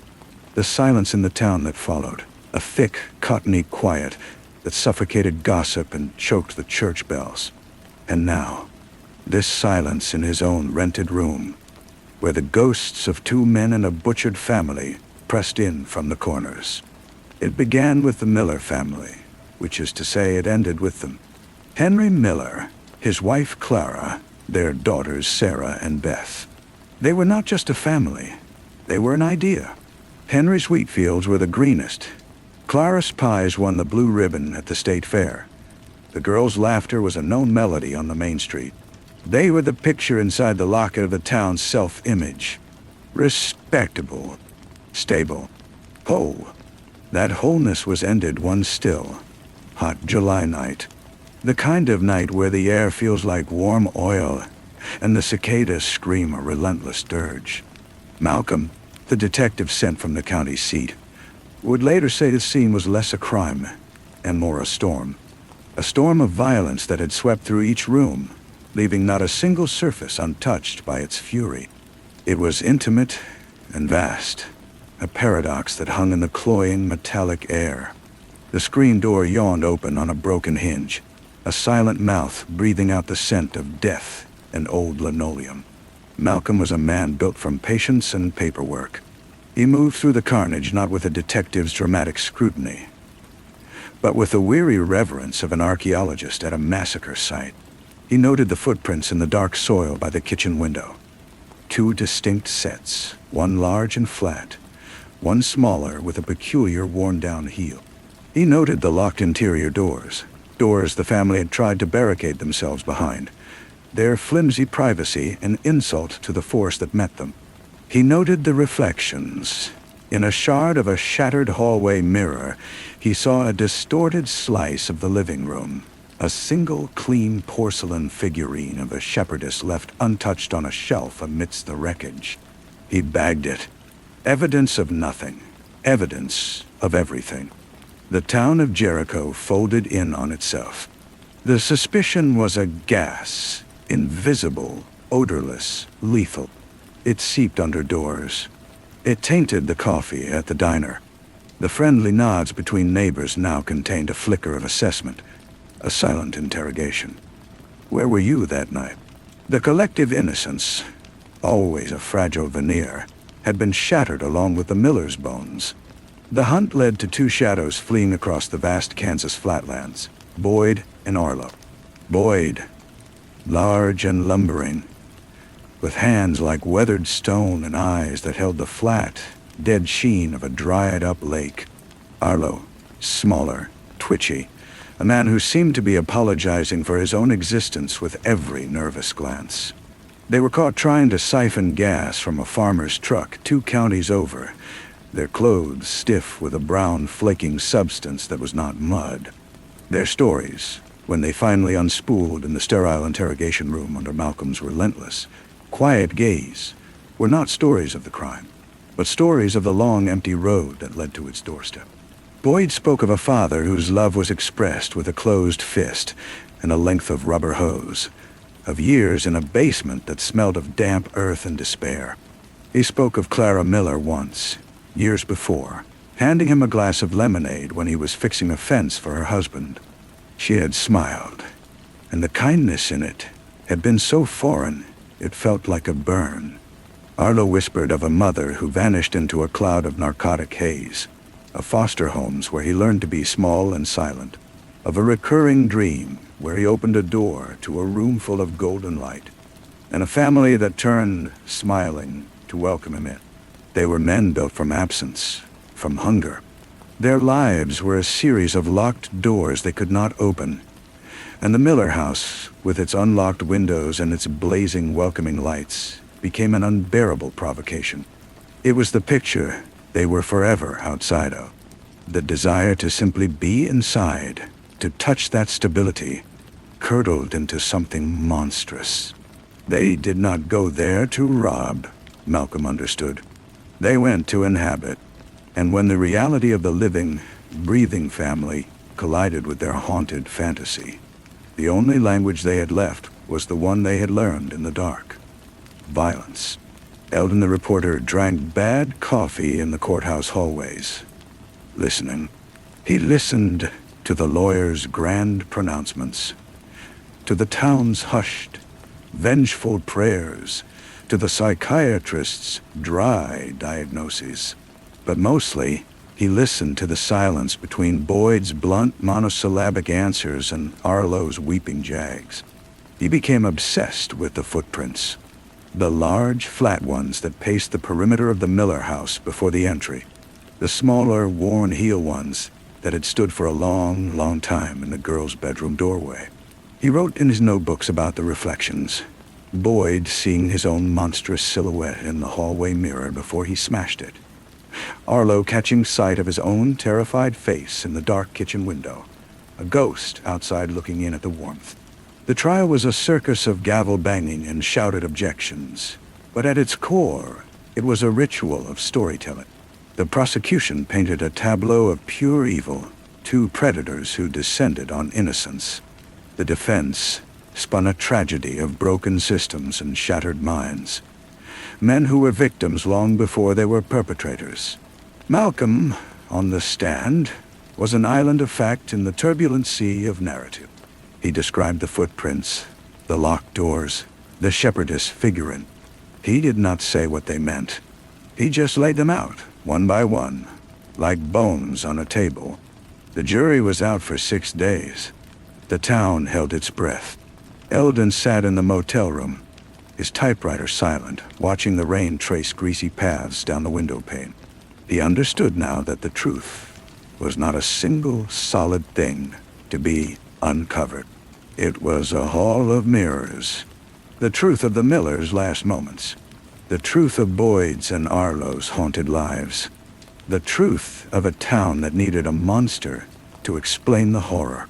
They were all reflections, distorted, overlapping, impossible to reconcile into one clear image. The verdict, when it came, was a roar that dissolved into a whisper. Guilty, on all counts. Boyd showed no emotion. Arlo collapsed into a faint, his head hitting the defense table with a soft, final thud. The town exhaled, a long, shuddering sigh that was meant to be catharsis, but felt more like exhaustion. Justice had been served. The story was over. But in his motel room that night, Eldon knew it wasn't. He sat before the typewriter, The blank page a pale, accusing rectangle. He thought of Malcolm, who had meticulously boxed up the evidence, the case closed, but who had kept the clean porcelain shepherdess on his own desk. A silent, unanswerable question. He thought of the way Boyd, after sentencing, had looked not at the judge, but at the courtroom's high, dusty window, as if waiting for a different kind of light. The final piece Eldon wrote was never published. It was for him alone. He wrote about the silence again, the one after the typewriter stops. He wrote that the real mystery was not who swung the blade or fired the shot. The evidence was clear. The law had spoken. The real mystery was the moment of fracture inside a man's soul. The invisible crack that widens and widens until it can swallow an entire world. That moment leaves no fingerprint, no footprint. It is a silent, private apocalypse. He wrote his last line, the one that would haunt him for the rest of his days. Perhaps the true horror lies not in the violence that men do, but in the terrifying, ordinary emptiness that drives them to it.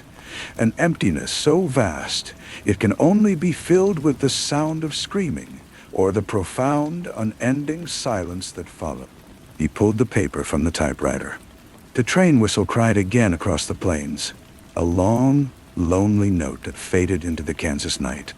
Down the hall, a door opened and shut. A faucet dripped. Somewhere, in another room, another town, another life, a clock was ticking, a steady, metronomic sound waiting for the moment it too would stop. Eldon sat in the chair, in the silence, holding the page, a man forever in the doorway, looking in at a truth he could never fully enter and would never escape. The story had no end. It only had echoes. And in the quiet, they were deafening. He did not move for a long time. The page in his hand felt heavier than any front-page scoop, a verdict of its own. Finally, he folded it once precisely and slipped it into the breast pocket of his shirt, over his heart. It was a gesture that felt both foolish and necessary, a burial and a preservation. The next morning, he paid his bill in cash, the clerk avoiding his eyes as if Eldon carried the contamination of the story with him. The sun was a pale, watery coin in a steel sky.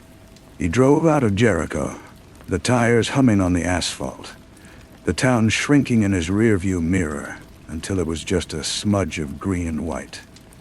Then nothing at all. He told himself he was leaving. He knew he was just carrying the room with him. Back in the city, the newsroom was a cacophony of telephones and shouting copy boys. His editor, a man named Finney with ink-stained cuffs, clapped him on the shoulder. "Hell of a job, Eldon. Sold papers coast to coast. The public wants a monster, and you gave them two."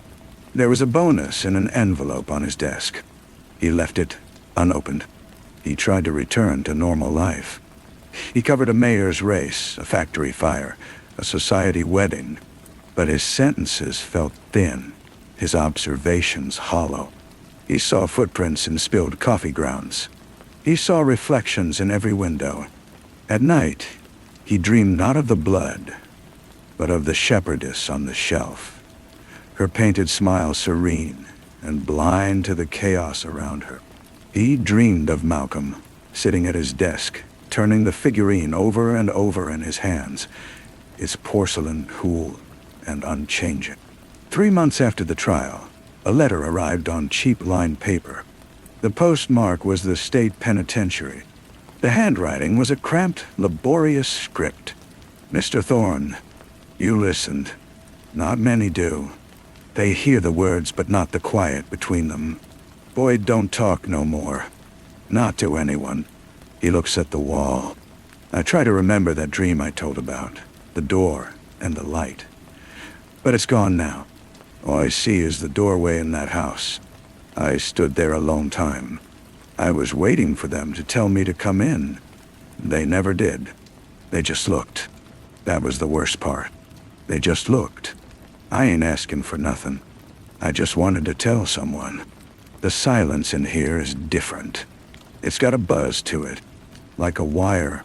Respectfully, Arlo." Eldon read it once, then again. He did not file it.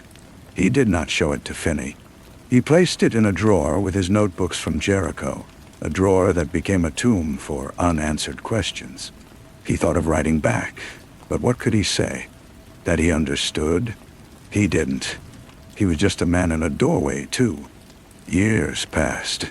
The Miller case became a true crime footnote, a chapter in a book about infamous Midwestern murders.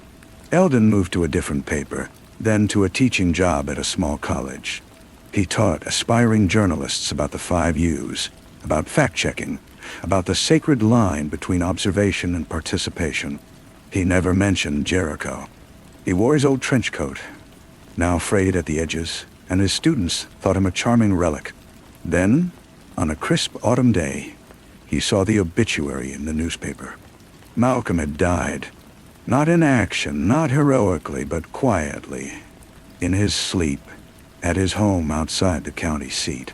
The brief article mentioned his long career, his many solved cases. It did not mention the porcelain shepherdess. Something compelled Eldon to drive back. It was not nostalgia. It was a compulsion to complete a circuit, to see if the echo had finally faded. The motel was gone, replaced by a fast food restaurant. The courthouse looked smaller. He found Malcolm's grave in a tidy cemetery on a hill. The stone was simple, just his name and dates. Eldon stood before it, hands in his pockets, the wind pulling at his coat. He drove next to the old Miller place. The house had been razed years before, the land bought by a neighboring farmer and absorbed back into the wheat. He pulled his car onto the shoulder and walked to where the porch would have been. The field stretched out, endless and rolling, a sea of gold under the vast sky.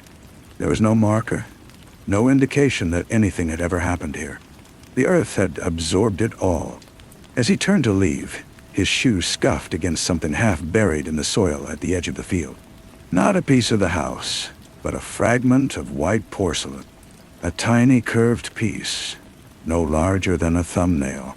It could have been from anything, a broken cup, a dish. But one edge was smooth, glazed. He picked it up and held it in his palm. It caught the low afternoon sun. He did not know if it was from the shepherdess. It didn't matter. The reflection he saw in it was his own, old and weathered, his eyes squinting against the light. He closed his fist around it, the edge pressing faintly into his skin. The silence here was complete, broken only by the wind moving through the wheat, a sound like a long, slow breath. He got in his car and started the engine. The fragment lay on the passenger seat beside him, a small white silence of its own. He drove toward the highway, toward the rest of his life, the rear-view mirror full of nothing but sky and the relentless, growing field. The drive back to the city was a long, flat expanse of asphalt and thought. The piece of porcelain sat on the dashboard, shifting slightly with the motion of the car, a tiny, weightless anchor.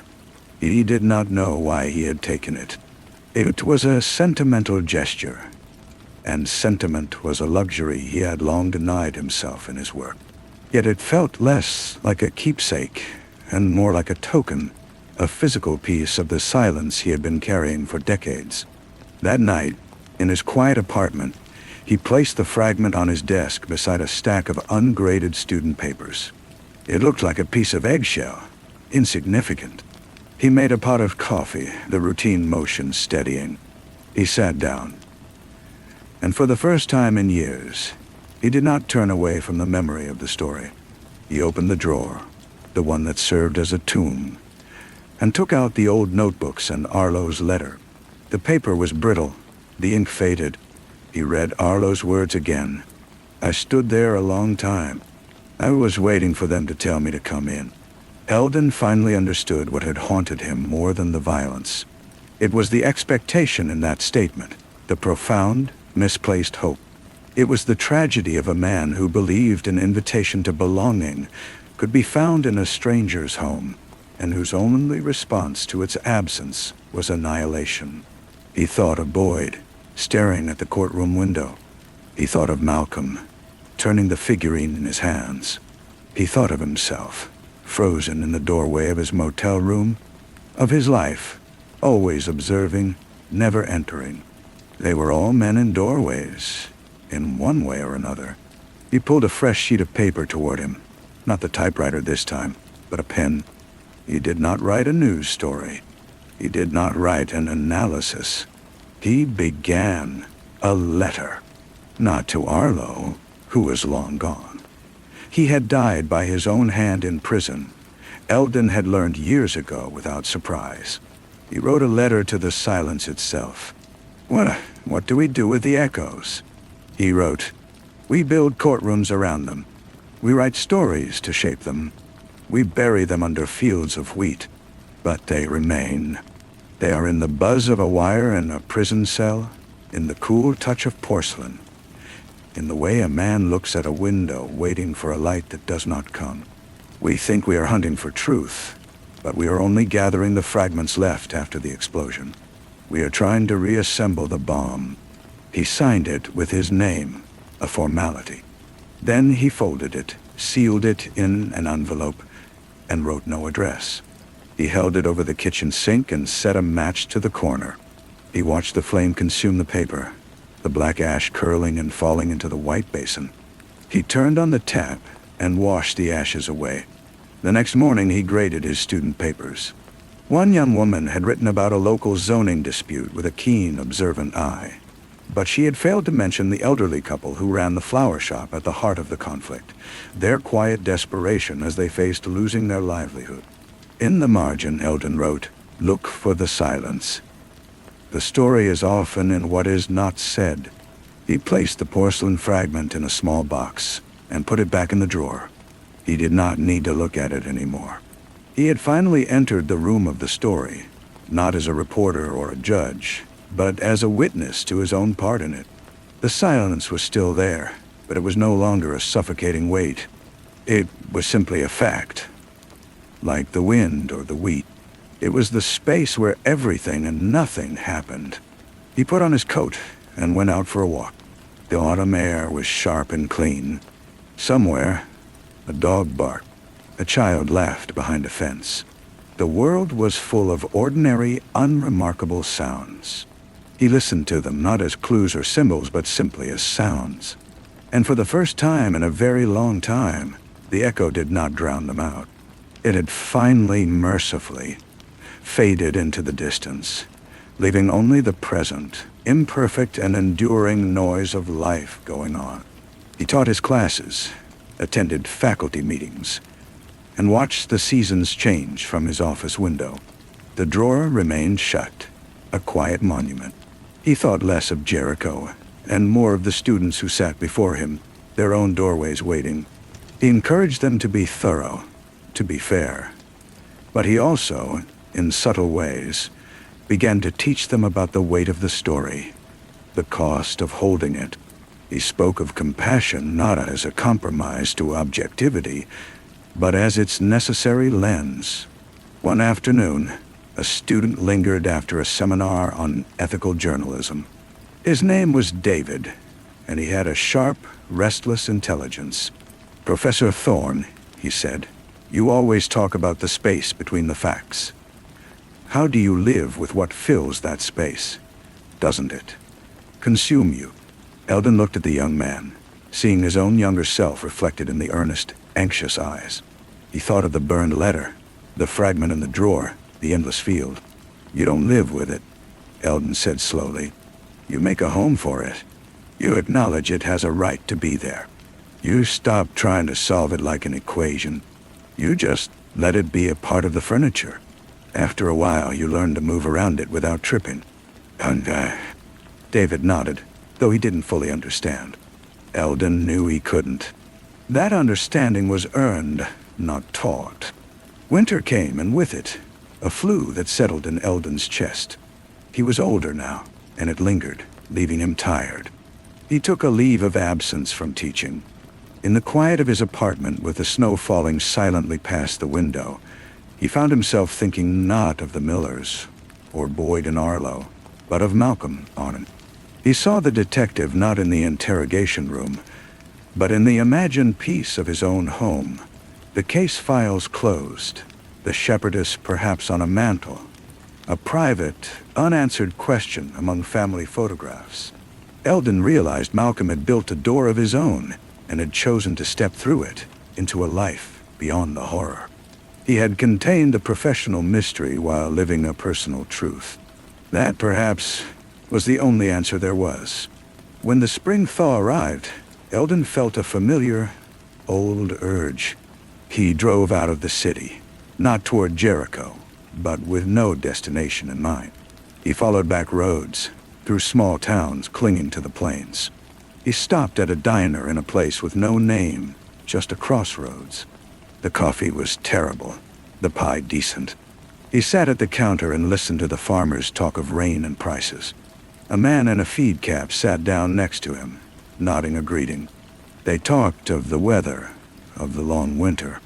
The man spoke of his son, who had moved away to the coast, and the quiet that had settled in his house. "It's a different kind of quiet," the man said, stirring his coffee. "Not bad, just takes some getting used to." Eldon agreed. He paid his bill and walked back to his car. The sun was warm on his face. He opened the glove compartment and, on a whim, took out the small box. He opened it, looked at the white fragment for a moment, then closed it again. He got out of the car and walked to the edge of the diner's gravel lot, where a field of wild grass began. He knelt, scooped out a small handful of earth, and placed the box inside. He covered it over, patting the soil flat. It was not a burial of memory, but a planting, a returning. He stood up, brushing the dirt from his hands. The wind moved through the grass, a gentle, rustling sound. He took a deep breath, the air smelling of damp soil and coming growth. He got back in the car and turned the key. The engine came to life, a steady, reliable sound. He pulled back onto the road, the empty glove compartment latch clicking softly with the motion. He drove on, the open window letting in the world, and he did not look back. The road stretched ahead, a gray ribbon unraveling toward a horizon that seemed to recede with every mile. He drove until the landscape began to soften into the gentle hills of the east, the vast, punishing sky of the plains giving way to a canopy of trees. He found himself in a small college town, not unlike the one where he taught, but older, quieter. The brick buildings were covered in ivy, and students lounged on a quadrangle green. He parked and walked, his legs stiff from driving. He wandered into a used bookstore, the air thick with the smell of paper and dust. He browsed without purpose, his fingers trailing over cracked spines. In a dim corner he found the true crime section. There, between thicker volumes, was a slim book with a stark graphic cover. Blood on the Wheat, the Jericho Killings. He pulled it from the shelf. The author's name was unfamiliar. The introduction called it a definitive account. His heart did not race. His hands did not shake. He flipped to the index and saw his own name. Thorne, Eldon, 3437. He turned to the pages. The prose was sensational, lurid. It described Boyd's eyes as pits of bottomless evil and Arlo as a slack-jawed simpleton. The analysis was shallow, reductive. The author had used his articles, had cited him as the primary chronicler. But the writer had missed everything. The silence, the doorway, the shepherdess, the emptiness. It was all reduced to a monster and sidekick narrative, a tidy package for consumption. Eldon almost put it back, but he didn't. He bought it. He carried it to a bench in the quad and sat in the sun. He read the chapters that referenced his work, seeing his own words stripped of their context, used as bricks in a simpler, uglier wall. He felt a strange detachment. This was the echo, he realized. This cheap, booming sound was what his careful, painful work had ultimately become in the world. It was inevitable. A young woman sat on the far end of the bench, reading a poetry collection. She glanced over, saw his book. and a faint look of dist crossed her features before she looked away. He was just an old man reading a violent book. He was part of the noise now. He closed the book. He stood and walked to a green metal trash can near the sidewalk. He dropped the book inside. It landed with a soft thud atop discarded wrappers. He kept walking, leaving it there. Let it be pulp. Let it be recycled. Let it be nothing. That evening he checked into a quiet inn. In his room, he took out a postcard he'd bought at the bookstore. A faded picture of the very quad where he'd sat. He addressed it to David, his student. He wrote only a few lines. "David, remember the furniture. Sometimes the echo becomes just noise. That's okay. It means you're still hearing the original sound. Keep listening. E.T." He mailed it the next morning. He drove home. The apartment was as he left it. He made tea. He sat in his chair by the window. The silence in the room was his own now, familiar, worn comfortable like his old coat. It was not the silence of Jericho, or of prison, or of an empty field. It was just the quiet of an evening. He listened to it, and heard nothing but the faint hum of the refrigerator, the distant sigh of traffic. It was enough. It was more than enough. He finished his tea as the last light faded from the sky, and when the room was dark, he did not turn on the lamp. He sat in the gentle dark, a man no longer in a doorway, but simply in a room, at rest. The summer after his return, Eldon retired. There was no party, just a quiet handshake with the department head and a final clearing of his office.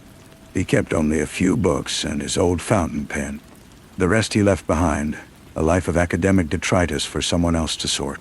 He moved to a small cottage near a lake, a place where the water met the sky in a seamless, unbroken line. He took up fishing, not with any passion, but for the rhythm of it. The cast, the weight, the reel. The silence over the water was profound, a clean slate. He caught little, and threw back what he did. It was the motion that mattered. One morning, as he was untangling a line, his neighbor, a retired mechanic named Harry, ambled over with 2 mugs of coffee. Harry was a man of few words and comfortable pauses. They sat on Eldon's rickety dock, watching the mist rise.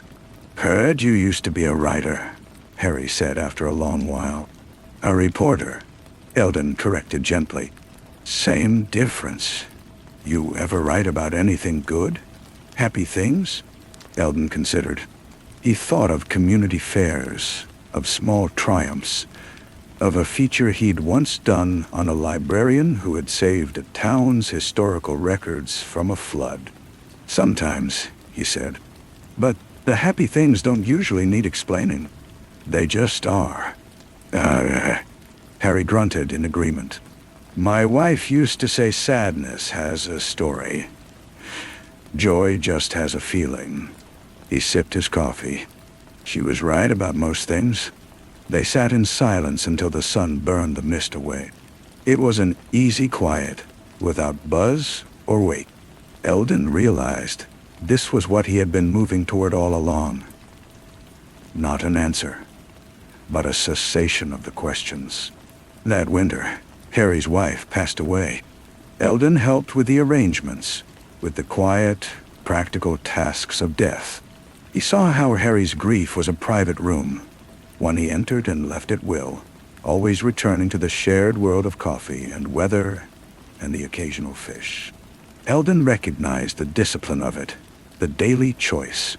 One afternoon in early spring, sorting through a box of old teaching materials, he found a student's final paper from years before.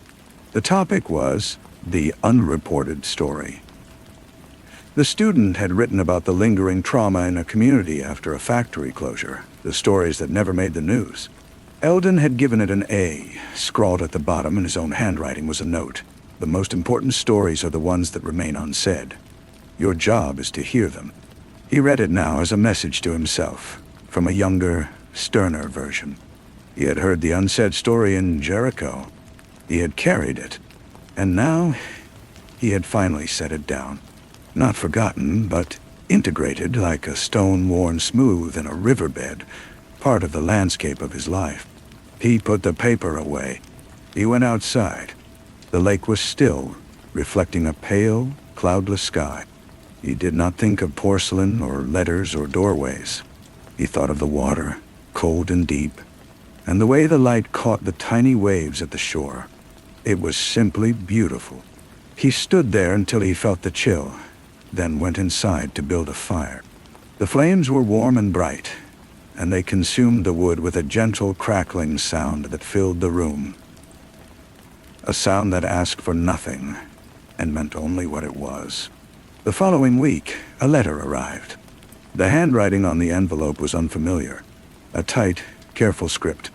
The return address was a state penitentiary. Eldon's breath caught, a brief, instinctive knot in his chest. He opened it at the kitchen table. It was from Boyd.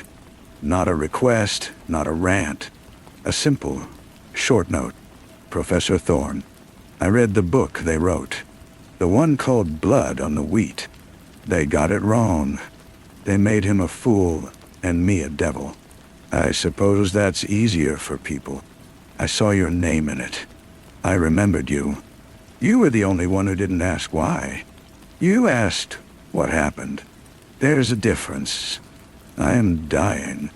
The doctors say it won't be long. I have no one to tell this to, but I find I want it said. Arlo didn't wait for an invitation. He was waiting for a sign. Any sign. A curtain moving. A face. A voice telling him to go away. He needed to be seen, even as a threat. The terrible thing was they never even saw us. We were ghosts on their porch. That was the thing he could not live with, before or after. I am telling you this not for forgiveness, which I do not seek, nor for understanding, which is impossible. I am telling you so that you know your quiet listening was heard. It was a sign, of a kind. Thank you for that. Boyd. Eldon read it twice. The paper was thin, institutional. He folded it carefully and sat for a long time watching a shaft of sunlight move across the floor. He felt no urge to write back. There was nothing to say. Boyd's words were not a key to a locked door. They were simply a description of the room from the other side. They changed nothing, and yet they settled something. He placed the letter in the drawer where the porcelain fragment had been. It belonged there, with the other artifacts of silence. He thought of Boyd, alone in a sterile room, remembering a ghost on a porch. He thought of the immense, tragic grammar of it all. The need for a subject, a verb, an object, to be seen. He walked down to the lake. Harry was there, fiddling with his boat motor. "Everything all right?" Harry asked, looking up from his wrench. "Yes," Eldon said. And for the first time, he felt it was simply, completely true. "A letter from an old story. It's finished now." Harry nodded, as if letters from prisoners closing decades-old murder cases were an ordinary part of lakeside retirement. "Good," he said. "Motor's fixed. Want to go out? Might be perch biting." Eldon got in the boat. The motor puttered to life, a noisy, mundane sound that shattered the stillness of the water. They moved away from the shore, leaving a temporary, fading scar on the lake's surface. Eldon looked back at the wake, how it spread, and then slowly vanished into the great, calm hole. He turned his face into the wind, feeling the spray, and did not look back again. The perch did not bite, but it didn't matter. The sun was warm, the water a deep, shifting blue. When they returned to the dock, Harry invited him for supper. It was canned soup and thick bread, eaten at Harry's Formica table under the glow of a fluorescent light. They spoke of the weather, of a loose shingle on Eldon's roof, of the price of gasoline, the ordinary liturgy of friendship. That night, Eldon dreamed. He was in the field again, but the wheat was gone. It was just open land under a huge sky. He saw two figures far away, small and dark against the horizon. They were not walking toward him or away. They were simply standing there. And then, as dreams do, the scene shifted without transition, and he was in his cottage, sitting in his chair, and the figures were gone, and the field was just a memory of a dream. He woke with a feeling of calm emptiness. The next day, he drove into the nearest town for groceries. At the post office, he saw a flyer taped to the bulletin board, a community meeting about the proposed expansion of the library. He studied it, the date, the time, the earnest plea for civic engagement. He thought of the flower shop couple from his student's paper, of all the small, quiet battles that comprised a life. He took a pen from his pocket and circled the meeting date. He would go, not as a reporter, but as a citizen. He would listen to the arguments, and perhaps he would speak. When he returned home, he did not go inside immediately.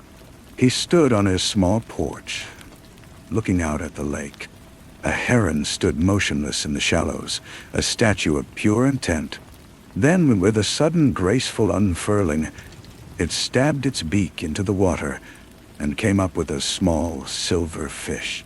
The heron swallowed, gave a slow, satisfied flap of its wings, and settled back into its watchful pose.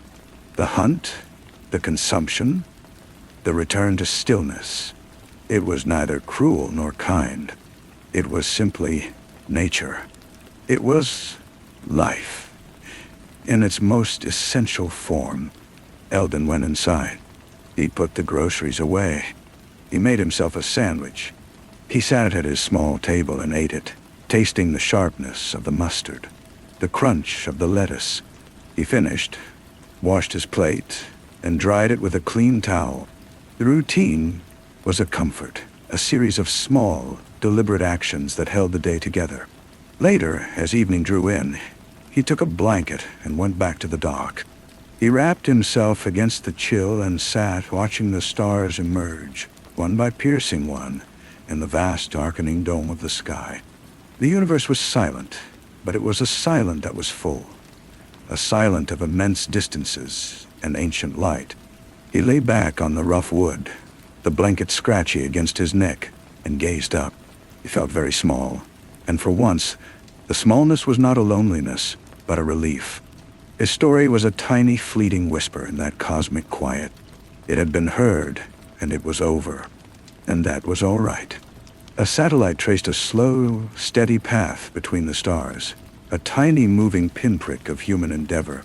He watched it until it disappeared into the shadow of the earth. Then he closed his eyes. The water lapped softly against the pilings. A frog croaked from the reeds. He breathed in, he breathed out. The night settled around him, deep and gentle and complete. Story 4. The ashtray was a heavy, cut crystal thing. A cold and faceted jewel left on the low teak table beside the chaise lounge. It held a single, lipstick-stained cigarette butt, a shade of crimson called dragon's blood, and a fine, gray snowfall of ash. It had been overlooked by the maid, or perhaps deliberately left, a tiny monument to a moment that had since curdled into something else entirely. The room around it was a study in muted wealth, the color of sea fog and bleached sand, the furniture low and serious, the air smelling of lemon oil, and beneath it the faint saline decay of cut flowers past their prime. The ashtray didn't belong. It was a vulgar, intimate splash of color in a room designed to soothe and anonymize. It was the first thing Marcus saw, and he knew with a cold clarity that settled in his stomach like a swallowed stone, that it was the first thing he had to make disappear. His name wasn't Marcus then. It was Mark Darrow, from a town in Ohio where the sky was the color of a worn dish rag and ambition was a condition to be treated with suspicion. He had been sent, a last-minute replacement for a sick colleague, to the Côte d'Azur. His task was simple: find Jason Jassy Hallowell, the wayward heir to the Hallowell pharmaceutical fortune, and gently, firmly escort him back to New York and the waiting responsibilities of his father, Douglas. It was courier work, really, a retrieval job, Mark packed his single good suit, a passport that felt flimsy and new in his hands, and a resolve as sharp as a ship. He found Jays not in a boardroom, but at a party on a yacht named the Obscure Object. The noise was a physical thing, thumping bass, shrieks of laughter, the clink of bottles. The air was thick with coconut sunscreen and expensive perfume, and the green, salty smell of the sea. And there he was, Jace, a golden figure leaning against the railing, a bottle of champagne dangling from his fingers like a forgotten toy. He was beautiful in a careless, sun-bleached way, his smile a flash of white in the twilight. Mark introduced himself, stated his business. Jace laughed. A sound like breaking glass. Old Doug sent you. How medieval. Have a drink, Mark. You look like you could use one. God. That was the beginning of the seduction. Not by a person, but by a life. The sheer, weightless freedom of it. Money wasn't counted here. It was atmosphere. It was the way a villa materialized for a week's stay, the way a car arrived without being called, the way a broken bracelet was shrugged off as if it were a fallen leaf. Mark watched Jays navigate this world with the innate, unthinking grace of a native species. He watched Jace's fiancée, Jo, too. She was different, quieter. Her eyes, the color of tarnished silver, missed nothing. She watched Mark with a polite, unwavering curiosity that felt like a pinprick of light in a dark room.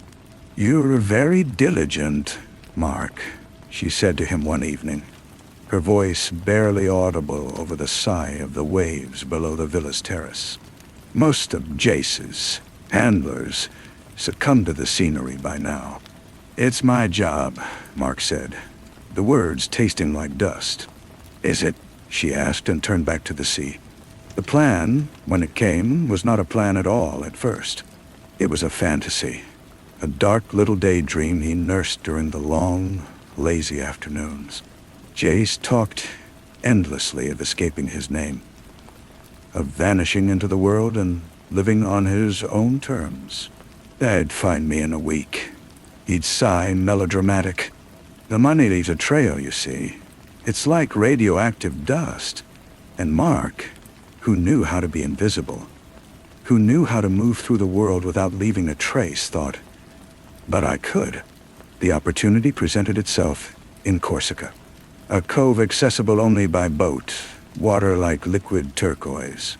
Jays, drunk on local wine and his own rebellion, decided to swim to a rocky outcropping.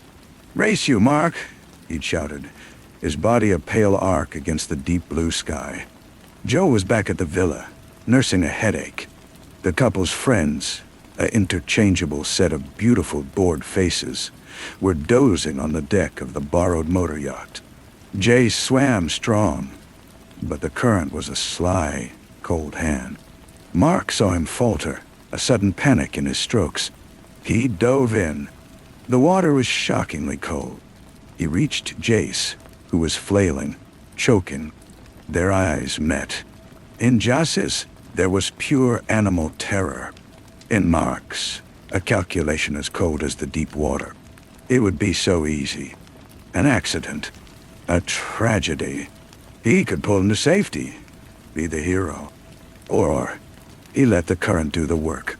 He stayed close enough to watch, to be the sole witness to the moment the light left those privileged eyes. He waited until the struggling stopped, until the body was a limp thing tugged toward the open sea. Then he began to shout. The aftermath was a blur of officialdom and grief. Douglas Hallowell arrived, a man carved from gray flint and quiet agony. He gripped Mark's shoulder. "You tried. My boy talked about you. Said you were the only real person he'd met out here." In the old man's shattered eyes, Mark saw not just a father, but a door. The lie began small. A shared confidence Jace had supposedly expressed to Mark. A preference, a dream. Mark offered them to Douglas like sacred relics. He positioned himself not as a mere employee, but as Jace's confessor, his only true friend in the glittering wilderness. And Douglas, desperate for any connection to the son he never understood, clung to them. The transition from Mark to Marcus was alchemy. It happened in New York, in the muted, carpeted silence of the Hallowell offices. Douglas, seeing in Mark a steadiness his son had lacked, offered him a junior role to help tie up his affairs, he said. But it was more. Mark, now Marcus, had an instinct for the unspoken language of power. He dressed in Jace's cast-off style, but tailored, serious. He adopted Jace's easy charm, but filtered it through a lens of earnest capability. He didn't try to replace the son. He became the man the father had wished the son could be. He married Jo. It was the final, masterful stroke. She was adrift, a widow in a world that had no use for grief. Marcus was there, solid, familiar, a living link to the love she had lost. He saw the suspicion in her eyes never fully extinguish, but he also saw the profound human need to have it extinguished. Her acceptance was a quiet, haunted thing. On their wedding night, in a suite at the plaza, she traced the line of his jaw and said, "Sometimes your smile is exactly like his." It's the strangest thing. He built a life on that strangeness. The Hallowell fortune is now, through marriage and Douglas's growing dependence, was a fortress. But fortresses have cracks. The whispers started among the old set, Jace's friends. Comment about Marcus's sudden appreciation for a particular brand of scotch, one Jace had adored. A story he told about Corsica that had a detail wrong, the color of the boat, the name of the cove. Small things, but they were like grains of sand in a watch, slowly grinding. And Jo Dada, always Jo. She began to have migraines. She took long, solitary walks. He found her once in Jace's old study, which he had left untouched, holding that same cut crystal ashtray. She wasn't smoking. She was just holding it, her fingers on the stained rim. "Yeah, never used this in Corsica," she said, not looking at him. "He'd quit. I was the one who couldn't. I smoked those dragon's blood cigarettes the whole time. You remember." Marcus felt the air leave the room. He did remember. He remembered the ashtray on the villa's terrace, the crimson stains on the filters. He had forgotten which of them it belonged to. It was the kind of detail that didn't matter, until it was the only detail that did. "Of course," he said, his voice smooth as oil. "That terrible habit. I'm glad you stopped." She looked at him then, and her eyes were clear, all the tarnish burned away by a cold, knowing flame. She said nothing. She simply placed the ashtray back on the shelf, carefully, as if laying a wreath. The authorities came in the form of a man named Inspector Croft, a man with the demeanor of a worn library book and eyes that held no light at all. He didn't come with sirens. He came with questions, a slow, patient drip of them. He sat in their sea fog-colored living room, the very room where the ashtray had once sat, and he spoke in a near whisper. "It's just a procedural matter, Mr. Hallowell. Tying up loose ends on an old, tragic accident. The French authorities, they can be very thorough even years later." A new witness came forward. A fisherman on the far side of the cove that day. He saw two men swimming. He saw one return to the yacht alone. Marcus' heart was a frozen drum in his chest.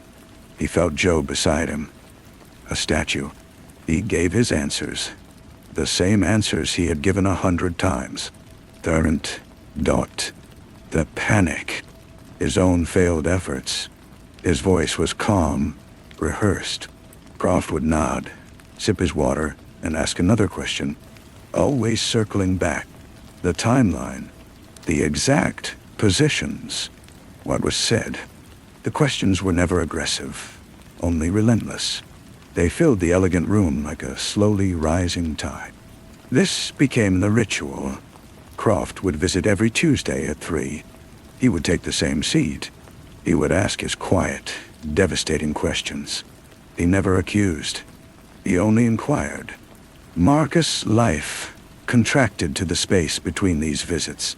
The empire he had built, the deals, the charities, the social calendar, became a painted backdrop, meaningless. The only real thing was the Tuesday interrogation, the meticulous picking apart of a single afternoon in Corsica. Jo left.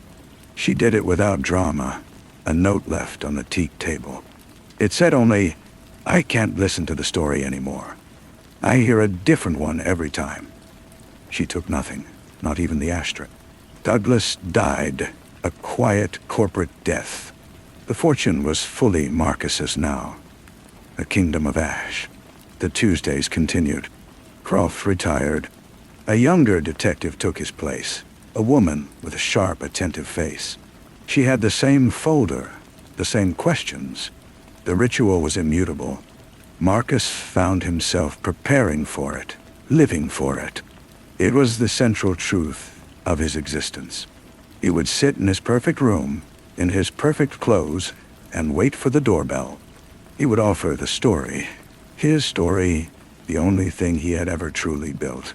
And they would listen and write in their notebooks, and the world would narrow to the space between a question and a lie. One Tuesday, the detective did not come. He waited until 4, until the light began to fade, turning the room the color of a bruise. The silence was absolute. It was not peace. It was an abyss. He got up, his movements slow, and walked to the shelf where Jo had left the ashtray. He took it down. He felt the weight of it, the cold, hard facets. He looked at the empty crystal bowl, clean now, holding only dust. He understood then that it would never be over. The ritual was not the interrogation. The ritual was the waiting, the listening for a step that might not come, the holding of a breath that could never be released. He was the forgotten detail in the corner of his own life, gathering dust, waiting for someone, anyone, to finally see what was right in front of them. He placed the ashtray back on the table. He sat down, and he waited for next Tuesday. The silence stretched through Wednesday, then Thursday. It was a new kind of torture. The absence of the expected dread was itself a form of dread, a free fall with no ground in sight.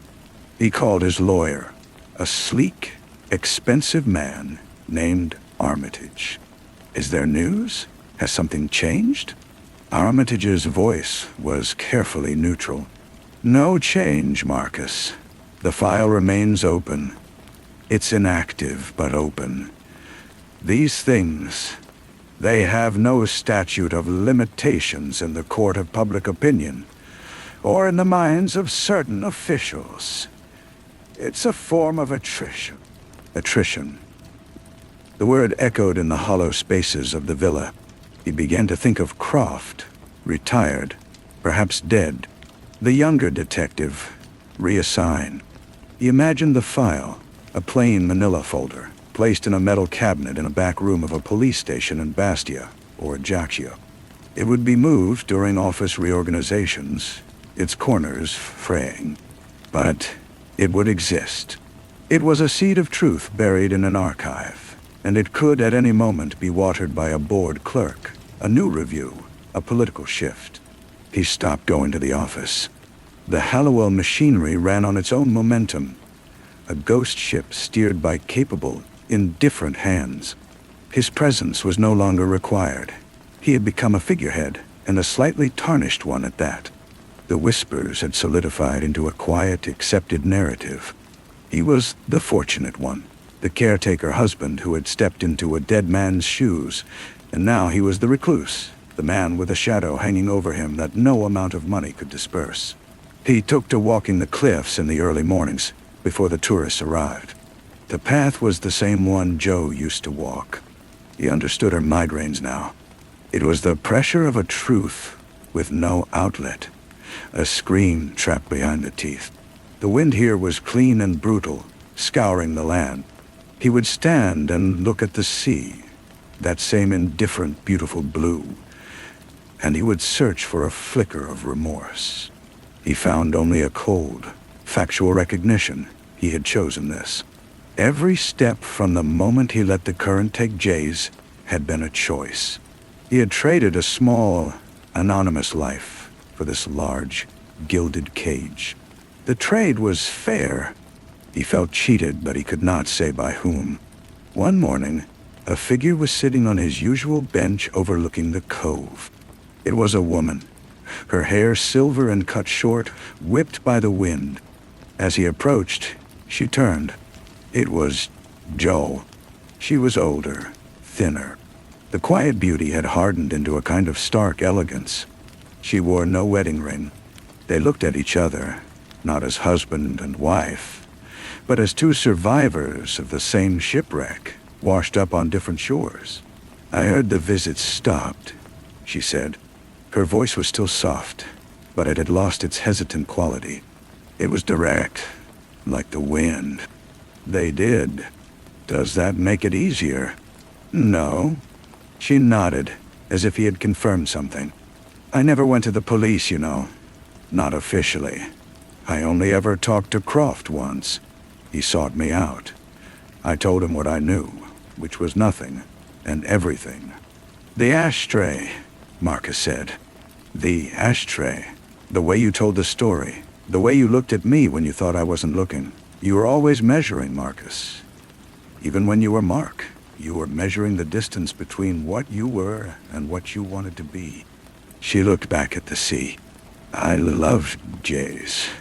He was a beautiful, spoiled, fragile boy. He would have broken eventually on his own. But you didn't save him, did you?" The question hung in the salt air. It was not an accusation.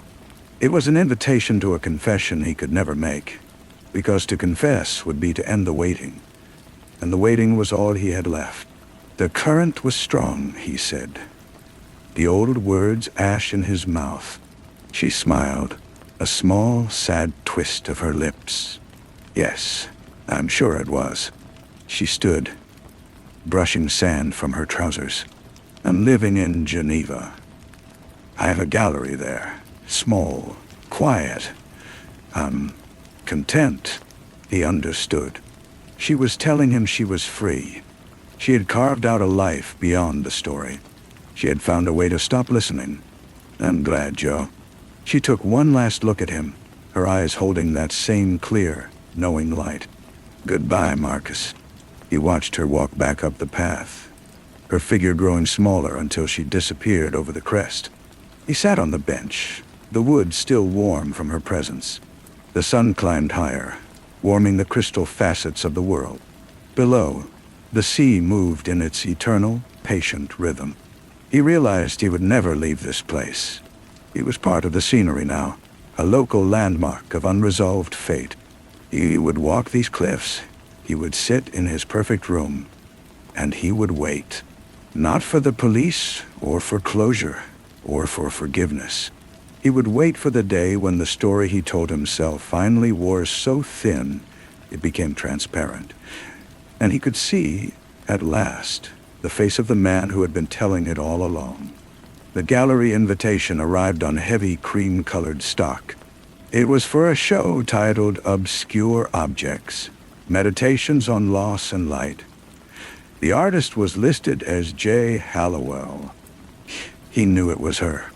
He did not go, but he had the invitation framed in simple black and placed on the mantel in the sea fog room, beside the space where the ashtray had been.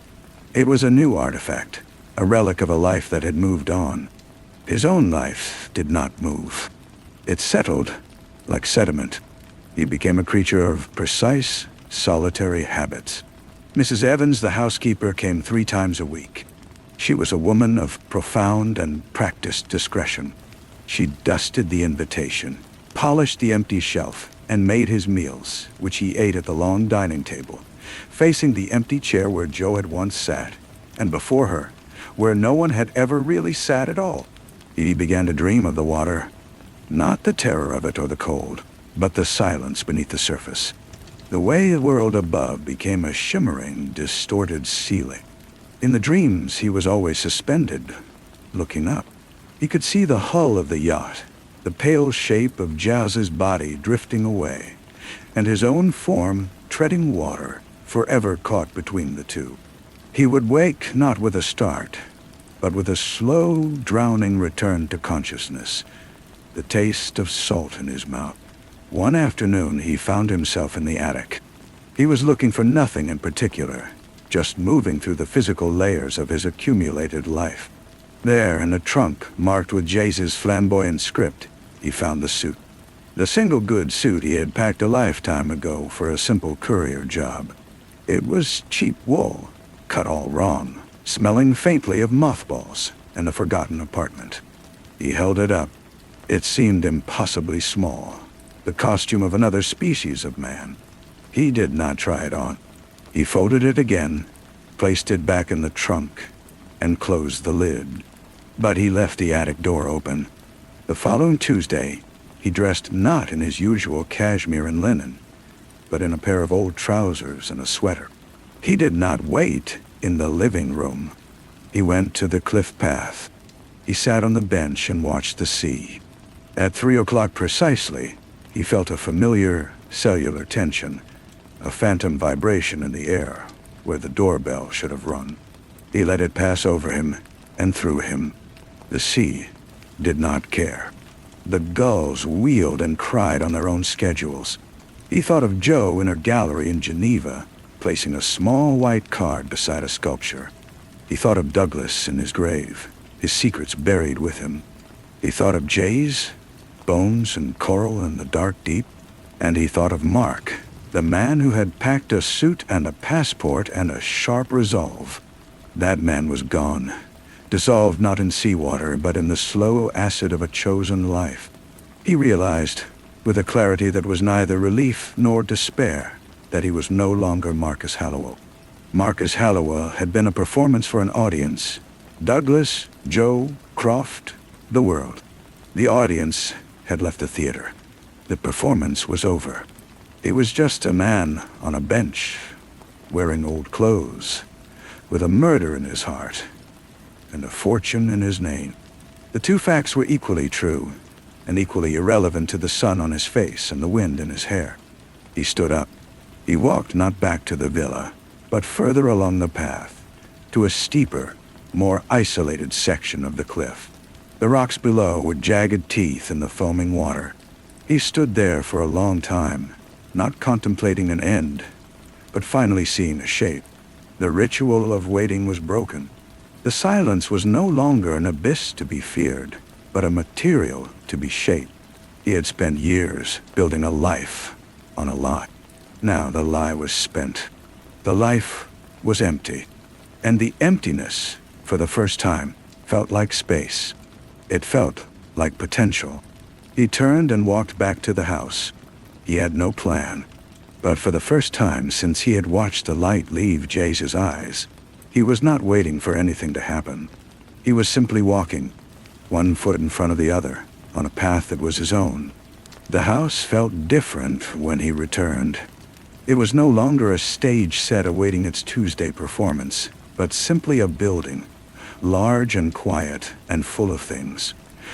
He went to the study, Jayce's old study, and for the first time he did not see a shrine.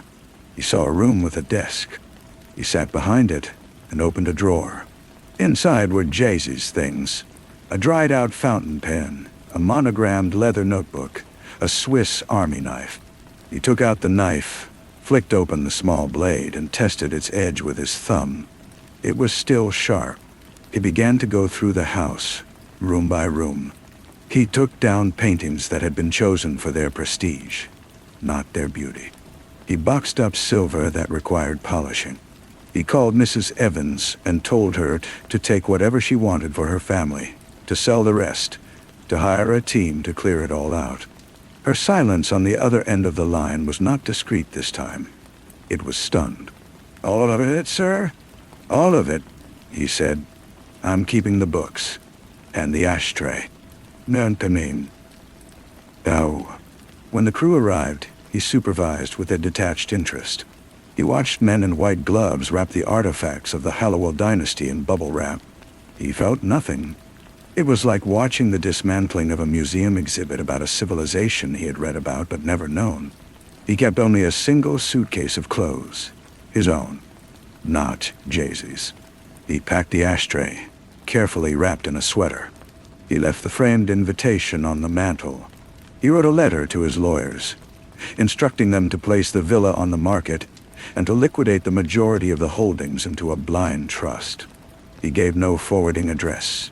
He drove north, along the coast, with no destination. He slept in small inns where no one knew his name. He ate in cafes where the food was simple and the tables were sticky.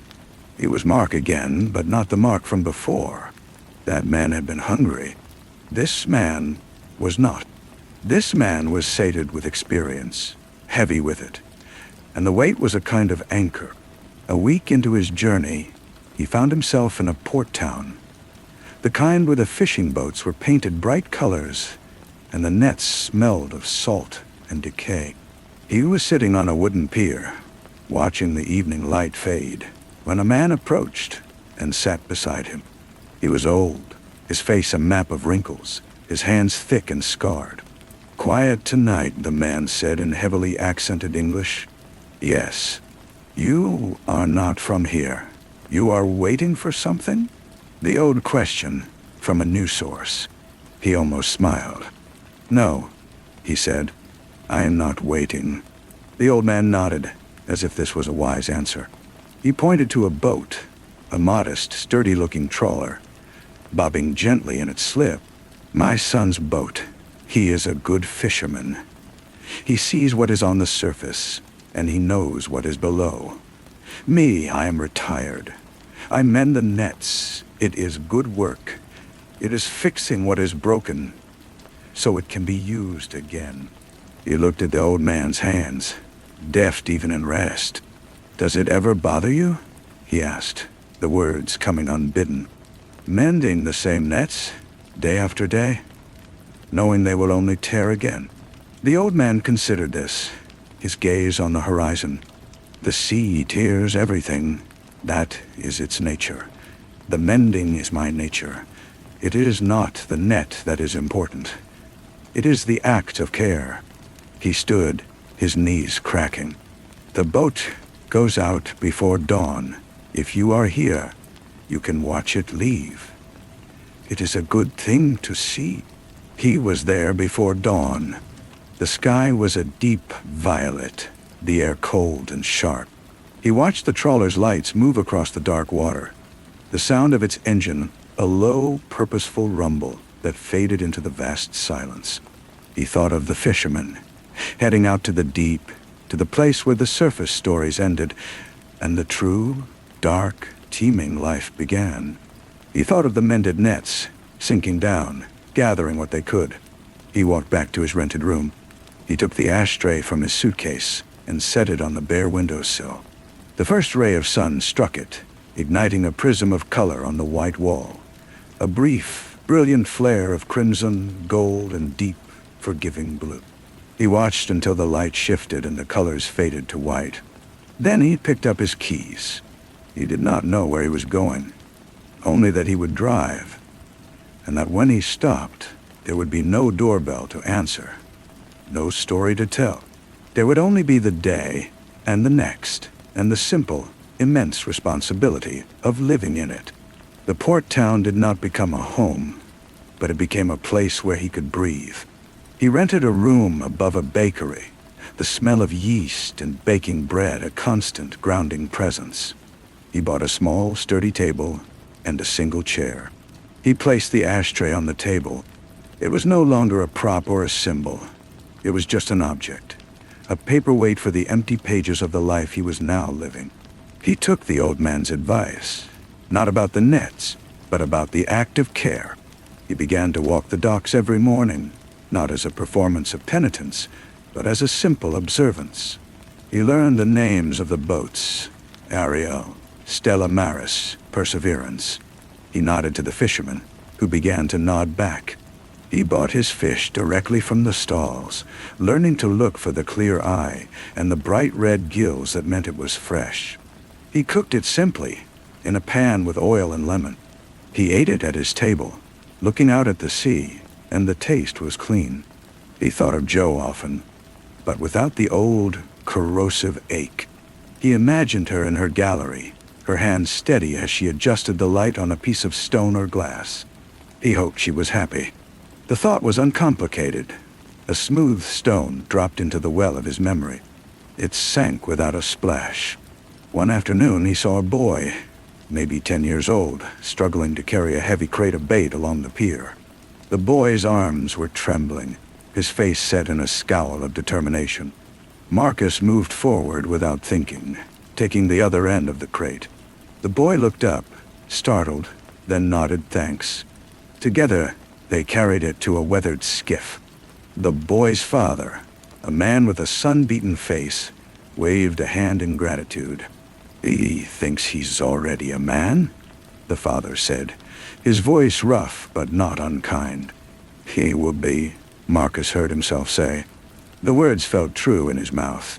He started helping on the docks in small ways, holding a line while a boat was secured, passing tools during repairs. His hands, which had grown soft from a life of papers and fine crystal, grew calloused again. The work was physical and direct. A knot was either secure or it was not. A hull was either clean or fouled. There was a clarity to it that was like a long drink of cold water after a lifetime of thirst. He did not make friends, but he became a familiar, quiet presence. They called him Marc, the French softening the edge of the name. He did not correct them. He found he liked the sound of it. One evening, as he sat on his usual spot on the pier, the old net mender joined him. They sat in silence for a while, watching the gulls fight over scraps. "You are still here," the old man observed. "I am. You do not wait, but you stay." "Yes." The old man nodded, satisfied. "That is different. To wait is to be empty. To stay is to be full." He pointed a gnarled finger at Marcus's hands, resting on his knees. "You have been working. A little. Good. The sea does not forgive idleness. Or lies." The old man's eyes, milky with cataracts, seemed to look right through him. "But it forgets. It covers everything with sand, with salt, with new water. It is the great forgetter. We are the ones who remember. That is our curse and our job." That night, for the first time, Marcus did not dream of the water. He dreamed of mending a net. The twine was rough in his hands, the needle clumsy at first, then finding its rhythm. He worked slowly, carefully, joining the broken strands. The hole was large, but he did not hurry. He simply worked, stitch by stitch, until the net was whole again, a perfect, strong web against the light. He woke at dawn, the dream still vivid. Eerie, rose, dressed, and went down to the docks. The Stella Maris was coming in, its deck silver with the morning's catch. He helped with the lines. As the crew began to unload, a small, glittering fish slipped from a basket and fell onto the wet planks at his feet. It was a wrasse, its scales a brilliant electric blue. It gasped, its gills flaring. Without thinking, Marcus bent, picked it up, and gently tossed it back into the harbor. It darted away, a flash of blue vanishing into the green depths. The fisherman, a man named Luke, laughed. "You waste good money, Marc." Marcus watched the ripples fade. "Maybe," he said. But as he turned back to the work, he felt a lightness in his chest, a space where a stone had been. It was not forgiveness, and it was not forgetting. It was something simpler. It was the net, mended. It was the fish, returned. It was the sun on the water, and his own 2 hands, ready for the day's work. He picked up the next crate, feeling its weight, and carried it ashore. The blue of the wrasse stayed with him. It became a touchstone, a color he looked for in the water, in the sky, in the glaze of a coffee cup at the bakery.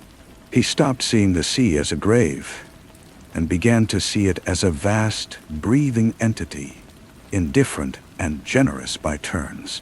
He learned its moods. He learned to read the warning in a certain stillness, the promise in a particular shade of morning gray. He wrote a letter to Joe.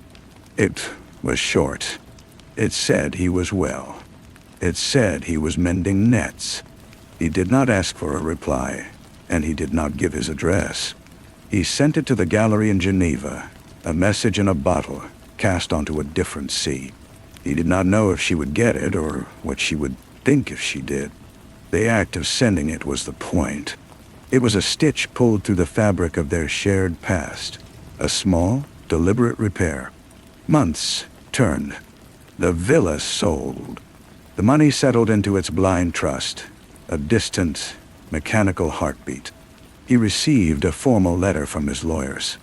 He read it once, then used it to light the stove under his coffee pot.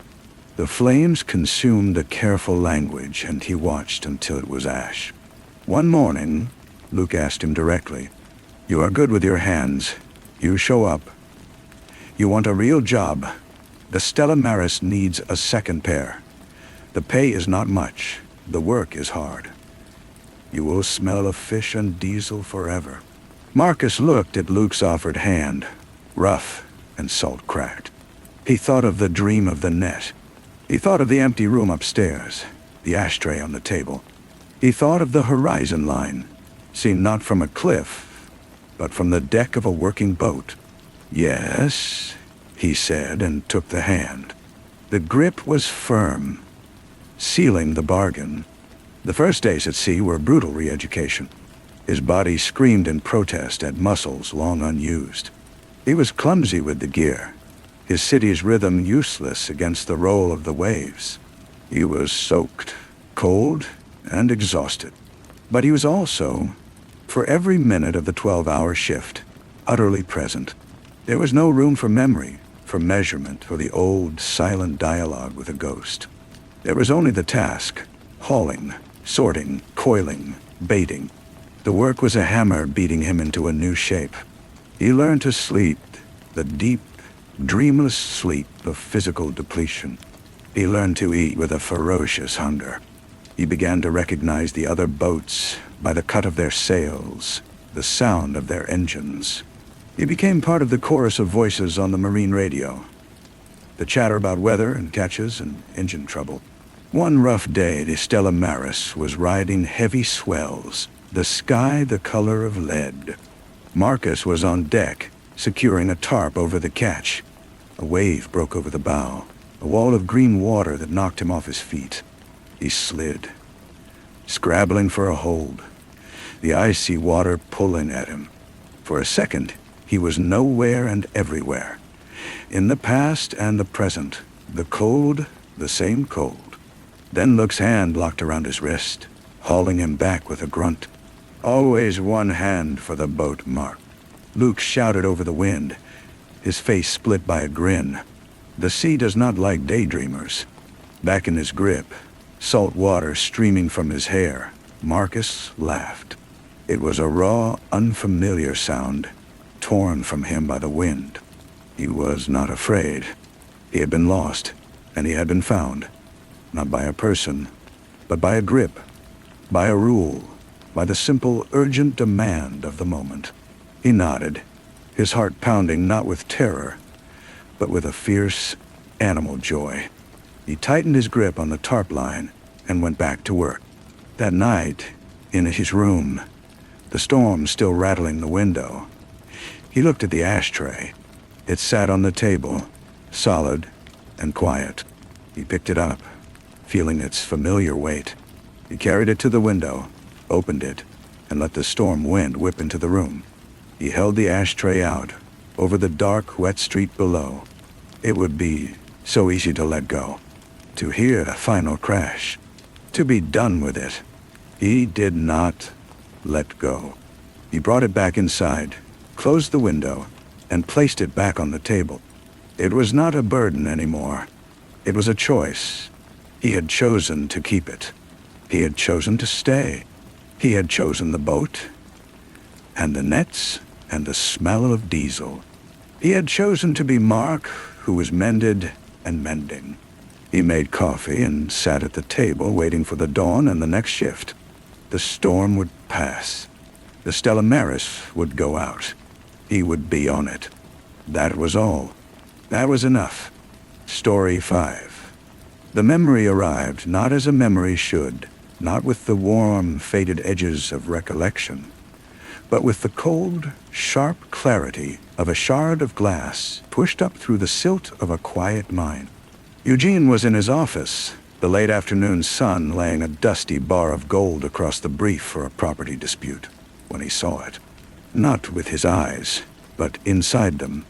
The image of a porcelain doll, its face cracked in a delicate web from temple to chin, sitting on a high shelf in a room that smelled of lavender and damp wool. He had never owned such a doll. He had never been in such a room. Yet, the memory felt lived, the weight of its silence pressing against his eardrums. He blinked, and the sunbeam was just a sunbeam. The brief, just a brief. But the chill remained, a phantom draft on the back of his neck, whispering that some knowledge, some intimate and terrible understanding, had been misplaced inside him, waiting to be found. 3 days later, the town of Cedar Bluff found its nightmare.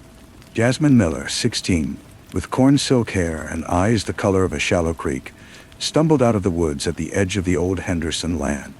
Her clothes were torn, her feet bare and bloody, a map of scratches on her arms. She collapsed into the arms of a mailman, her breath coming in ragged sobs. The story she told the police, then her parents, then anyone who would listen, was simple and horrifying. She had been walking home from a friend's, taking the shortcut past the Henderson house, when she was grabbed, a cloth pressed over her face. She woke in a basement room, stone walls, a single light bulb. 2 women kept her there. The mother, Kyra, stern and silent, who brought her tasteless broth. The daughter, Autumn, who watched her with a cold, unnerving curiosity, sometimes tracing the lines on Jasmine's palm with a cold finger. They never said why. They just kept her for 7 days, until a forgotten window latch gave way and she ran. The town knew the Hendersons. Kyra, a widow who had outlived her husband by 20 years, was a figure of sharp angles and sharper tongue, a woman who tended her overgrown garden with a proprietorship that bordered on hostility. Her daughter, Autumn, was a ghost in her own right, a librarian at the small county branch who moved through the aisles with a soundless efficiency that unsettled the children. They were odd. They kept to themselves. In the frantic, fevered logic of a community presented with a monster, odd was enough. It was more than enough. It was proof. Eugene Kane, Cedar Bluff's only lawyer who wasn't already related to half the town, or running for something, found himself appointed to their defense. He was a man built for quiet corners and small, soluble problems. Wills, deeds, the occasional drunk and disorderly. He preferred the rational architecture of the law to the messy cathedral of human emotion. When Sheriff Dawes called him in, the air in the station thick with coffee and outrage, Eugene felt that same chill from his office, the shard of memory twisting deeper. "They won't speak to anyone but a lawyer, Kane," Dawes said, his face a slab of weary granite. "And nobody else will touch it. Public defender's office is 2 counties over and backlogged till doomsday. It's you or they go undefended in a town that's already sharpening pitchforks." The first meeting was in the cold, green-tiled visiting room of the county jail. Kyra Henderson sat straight-backed, her hands folded on the metal table as if at a church social. Her hair was a steel gray cap, her eyes the color of flint. Autumn sat beside her, younger but somehow older, her gaze not meeting Eugene's but fixed on a point just beyond his shoulder, as if listening to a distant conversation. "We did not take that girl," Kyra said, each word clipped and clean. "She was never in our home. They say there's a basement room," Eugene began, consulting his notes. "We have a root cellar," Autumn said, her voice low and surprisingly melodic, a cello note in the sterile room. "It is full of jars of tomatoes and pickled beets. There is no lock on the outside of the door. They'll say you added one, then removed it." Kyra's smile was a thin, bitter line. "They will say whatever they wish. They have been saying things about my family for 40 years. Eugene visited the Henderson house, a Victorian pile of gingerbread trim and sagging porches at the end of a lane choked with oaks. The air was still and close, carrying the sweet rot scent of fallen leaves and the faint, persistent perfume of lavender. The sheriff accompanied him, a silent, skeptical shadow. The root cellar was exactly as Autumn described, cool, earthen-floored, lined with dusty shelves of preserved food. No bed, no bucket, no signs of recent habitation. But the air felt watchful. The house, with its dark wood and heavy drapes, seemed to hold its breath. Jasmine's story, meanwhile, was flawless in its detail. She described the pattern of the wallpaper in the room, roses, faded, the sound of the women's footsteps on the floorboards above, a creak, then a heavier thud, the taste of the broth, salty, with a hint of turnip. She drew a map of the basement room for the police. When they found no such room, she wept, saying they must have renovated, filled it in. The town believed her. Her trauma was a performance of such vulnerable, trembling authenticity that to doubt it felt like a sin. Eugene began his own quiet investigation. He walked the shortcut from Jasmine's friend's house. He stood at the edge of the Henderson property, looking at the dark windows. He interviewed people. The town's chorus was a unified, damning song. Old Mrs. Peabody at the post office remembered Kyra's husband, a quiet man who disappeared into his work, shed, and died too young. "Strange folk," she whispered, leaning over the counter. "The girl, she'd look at you like she was counting your teeth." The high school principal said Jasmine was a good student, quiet, a bit of a dreamer, a beloved only child. The evidence was purely circumstantial, a castle built on Jasmine's testimony. But the weight of it was immense, a physical pressure in the town square, in the grocery store, in the way people now looked at Eugene, with a mixture of pity and disgust for standing with the monsters. He worked late in his office, the drone of the overhead light his only company. The memory of the cracked doll returned, sometimes when he was reviewing transcripts, sometimes as he tried to sleep. It began to mutate. Now he saw a small hand, a child's hand, reaching up towards that high shelf. He heard a woman's voice, not Kyra's, singing a lullaby in a minor key. The sensations were not his own, yet they resided within him, a haunting. He found the first oddity in the police report by accident, a detail so small it had been overlooked. A neighbor, a retired man named Fletcher, who lived half a mile from the Hendersons, had reported hearing a girl scream the night Jasmine said she was taken, but the time he gave was 8:15 p.m. Jasmine's friend had stated Jasmine left her house at 9:30. Eugene drove out to see Fletcher, an old man with milky eyes who sat on his porch shelling peas. "Sure, I heard it," Fletcher nodded. "Clear as a bell," wailed once, then cut off, like someone shut a window on it. "Looked at my clock right after, 8:15. "You're certain of the time?" "I'm certain I watched the evening news at 8. It had just ended. Theme music was playing." Eugene filed a motion to examine phone records. Jasmine's friend, pressured, admitted they might have gotten the time a little wrong. She'd been watching a movie, she said. It was easy to lose track. Then, the note.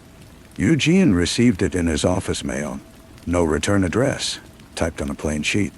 It read, "Ask her about the locket." He showed it to Kyra and Autumn at their next meeting. For the first time, Autumn's detached composure cracked. A flicker of something raw and terrified crossed her face before the shutters came down. Kyra became a statue of ice. "We have nothing to say about any locket," Kyra said. But the seed was planted. Eugene, digging through old microfiche at the library, found a story from 25 years ago. A little girl, 6 years old, had gone missing from a town 60 miles south of Cedar Bluff. She was never found. The only detail released to the public was that she was last seen wearing a silver locket with a dove on it. The case grew cold, then frozen. The trial began. The courtroom was a theater of condemnation. Jasmine took the stand, a vision of wounded innocence. She pointed a trembling finger at Kyra and Autumn, who sat impassively at the defense table. She told her story again, and the jury hung on every word, their faces masks of sympathetic horror. The prosecutor, a sleek man from the county seat, painted a picture of two reclusive women, their minds twisted by isolation and some unspeakable shared pathology, stealing a girl to fill a void. Eugene's cross-examination was a careful dissection. He focused on the timeline, the inconsistencies, the lack of physical evidence. He called Fletcher, the neighbor. He presented the weather report for that night, which showed a heavy rain beginning at 8:30 p.m.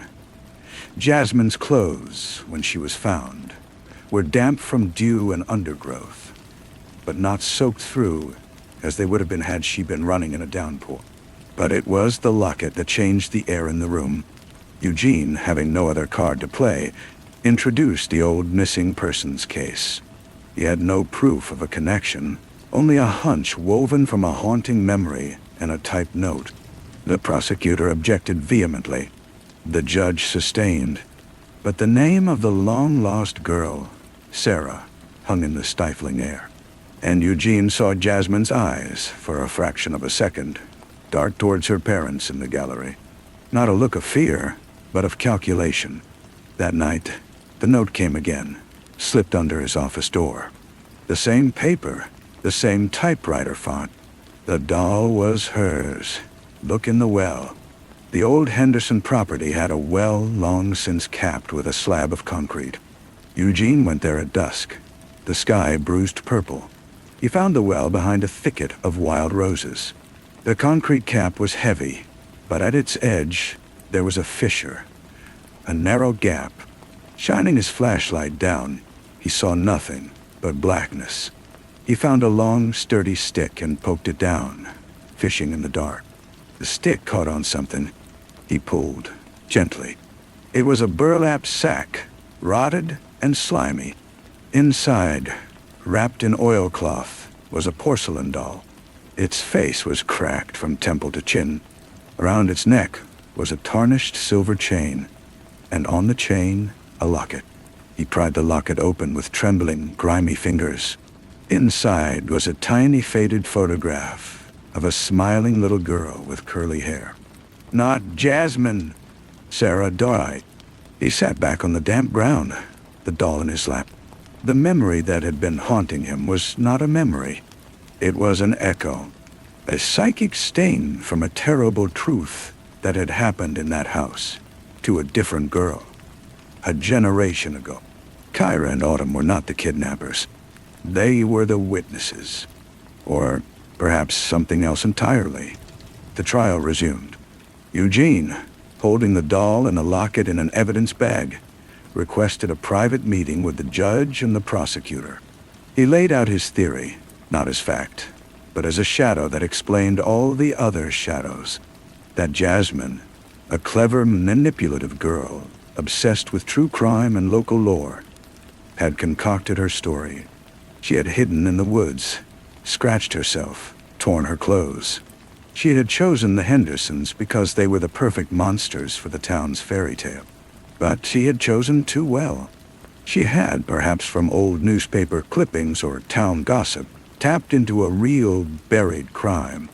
Her detailed descriptions were not of a room that existed, but of a room that had existed in the mind of a traumatized child long ago. Autumn. Autumn, who must have seen something. Who must have found the doll, taken it, hidden it. Who had lived with that secret, letting the town's suspicion of her strangeness become a shield. And the notes, they could only have come from one person. Someone who knew and who was trying to point him to the truth without speaking it aloud. Confronted with the physical evidence of the doll and the locket, and the crushing weight of the timeline discrepancies, Jasmine's story began to unravel. Under intense questioning, she broke. There was no kidnapping. It was a story, a desperate, twisted bid for attention, for a drama to eclipse the quiet despair of her own life. She had found an old diary in the town archives, written by a social worker decades prior, mentioning the Henderson case, and a child's testimony about a room with rose wallpaper. She had woven her lie from the threads of a real tragedy. The charges against Kyra and Autumn were dismissed. The town, cheated of its monsters, turned its confusion into a quieter, more shameful kind of silence. The real crime, the fate of little Sarah, remained an open, aching wound. On the day they were released, Eugene met Kyra and Autumn on the steps of the courthouse. The autumn air was crisp, carrying the smell of wood smoke. Kyra looked at him, her flinty eyes softer now, just weary. "You knew," Eugene said quietly. "About the other girl. About what really happened in your house all those years ago." Kyra looked at her daughter. Autumn was staring at the distant line of trees, her face pale but calm. "Some houses hold memories in their walls," Kyra said, her voice barely a whisper. "Some people are born as rooms to hold them. We could not speak of it.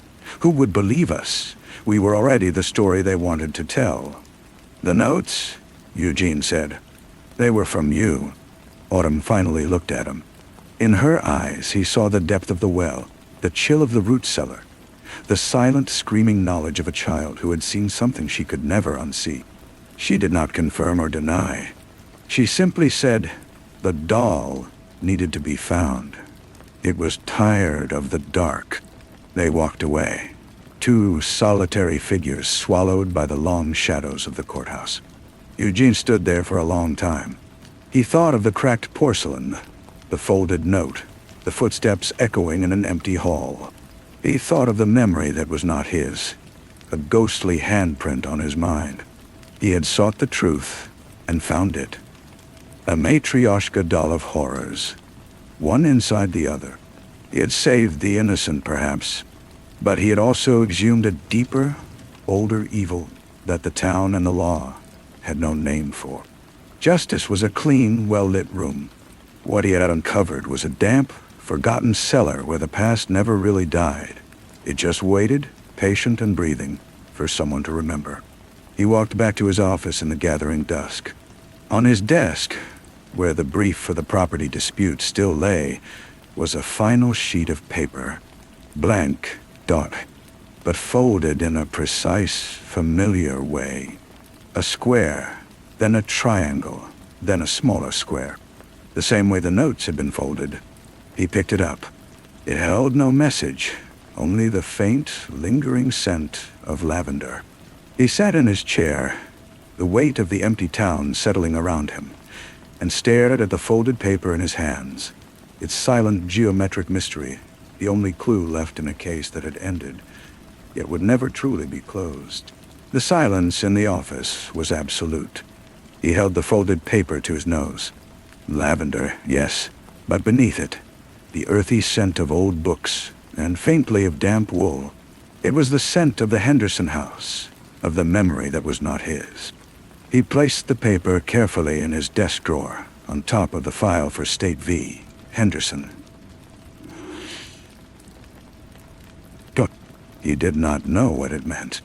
A thank you, a warning, a simple statement of presence, a thread still connecting him to that watchful house at the end of the lane. Sleep did not come easily that night. When it did, the dream was different. No doll, no shelf. He was in the root cellar, but it was larger, colder. The shelves of jars stretched into darkness. A little girl with Autumn's eyes, but younger, was crouched in the corner, drawing in the dirt floor with a stick. She was drawing a locket. Then she looked up, not at him, but past him. At the door at the top of the stairs, her face went blank with a fear so profound it was like a physical blow. Eugene woke with a gasp, his heart hammering against his ribs. The digital clock read 3:07 a.m. The next morning, he drove to the county library. The building was a low, modern brick structure, but inside it felt hushed and timeless. He found her at the reference desk, reshelving periodicals. Autumn Henderson moved with the same soundless efficiency, but there was a new tension in her shoulders, the awareness of being watched. She turned as he approached. Her expression was unreadable. "I received a piece of paper," he said, dispensing with greetings. Folded. It was blank. She held his gaze for a long moment. Then she said, "Not everything requires words, Mr. Kane. Sometimes a vessel is just a vessel, empty, so you can fill it with your own thoughts." "My thoughts are troubled," he admitted. "The girl who went missing, Sarah. What happened in your house?" Autumn's fingers traced the spine of a National Geographic. "The house belonged to my grandmother. My mother and I moved in after my father left. The previous tenants were not kind people. They left things behind, echoes. I was a sensitive child. I heard them. I saw them in the patterns of the wallpaper." She looked at him directly. "You understand. You have been hearing them too, lately." A chill that had nothing to do with the library's air conditioning crept down his spine. The doll. The locket. "How did you know where they were?" "I put them there," she said simply. "I found the doll in a trunk in the attic when I was a girl. It frightened me. It sang with a terrible sadness. I wanted it gone, but I couldn't bring myself to destroy it. So I gave it a grave. The well seemed deep enough." She paused. When Jasmine started telling her story with such specific wrong details that matched the echoes, I knew she had tapped into something. I knew the truth would never come from our mouths. The town had stopped listening to us decades ago. So it had to come from the ground. It had to be dug up. "You sent the notes. You guided me. I gave you a shovel," she corrected. "You did the digging." Eugene left the library feeling unmoored. He had operated in a world of facts, evidence, testimony. Now he was adrift in a sea of echoes and vessels, of knowledge that was felt rather than known. He decided to visit Jasmine Miller. She was under house arrest, awaiting charges for filing a false report and perjury. Her mother answered the door, her face a hard mask of betrayal and protective fury. She led him to the sunroom where Jasmine sat, curled in a wicker chair, looking out at the garden. The wounded innocence was gone, replaced by a sullen, sharp-eyed resentment. "What do you want?" she asked, not looking at him. "To understand. The diary you found, the social worker's notes, what did they really say?" Jasmine shrugged. "Just what I said. A mention of the Hendersons, a crazy kid talking about a secret room. It was vague. I filled in the rest. But why them? Why that story?" For the first time, she turned to look at him. Her eyes were the color of a shallow creek, but now they seemed opaque, murky. "Because everyone already believed it," she said, her voice flat. "It was easy. They were the perfect villains. All I had to do was audition for the part of the victim, and I was good at it." She looked back out the window. "I didn't know about the other girl, the real one. That was an accident. An accident that almost destroyed 2 lives." "Their lives were already destroyed," Jasmine muttered. "Everyone knows they're freaks." Eugene had no response to that. He drove back to his office, the words ringing in his ears. The perfect villains. The town had needed a monster, and Jasmine had provided one. tailoring it to fit the existing costume. And he had, for a time, been the monster's reluctant keeper. He sat at his desk, opened the drawer, and took out the blank, folded paper. He unfolded it carefully, laying it flat on the blotter. A clean, empty rectangle. A vessel. He thought of Autumn's words. He filled the vessel with his own thoughts. He thought of justice, which was not a destination but a fragile, ongoing construction. He thought of truth, which was not a single buried artifact, but a layered landscape of perception and memory. He thought of the doll, resting in an evidence locker now, its cracked face a silent witness to two tragedies, decades apart, connected only by the dark soil of human cruelty and need. He would never take another case like this. He would return to wills and deeds, to the quiet architecture of settled law. But he knew, as he filed the Henderson paperwork away for the last time, that the echoes would not stop. The chill on his neck, the scent of lavender in an unexpected moment, the memory of a child's hand reaching for a shelf he had never seen, these would remain. They were his now, a part of the story's residue. He had looked into the well, and the darkness had looked back, leaving a trace of itself behind in the vessel of his own mind. He folded the paper again, returning it to its precise, silent shape, and closed the drawer on the empty town, and the whispering house, and the two women who were, and would always be, rooms holding memories too terrible for words.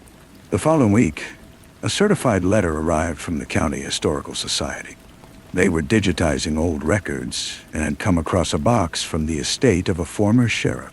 Among the papers was a single typewritten page, an addendum to a report from 25 years prior. It was a brief interview with a child, name redacted, who described seeing a pretty lady in a blue car talking to Sarah on the day she disappeared. The description of the lady was vague. The description of the car was not. It was a 1972 Chevrolet Nova, sky blue dot-eye. Eugene remembered with a sudden sickening clarity the car that had been parked in the Miller's garage under a dusty tarp when he visited Jasmine. He'd barely glanced at it. A project car, her mother had said dismissively, belonged to her late father. He drove to the Miller house again, but the blue Nova was gone. Jasmine's mother met him at the door, her face pale and drawn. "She's not here," she said before he could speak. "She ran, sometime last night." Her eyes were hollow.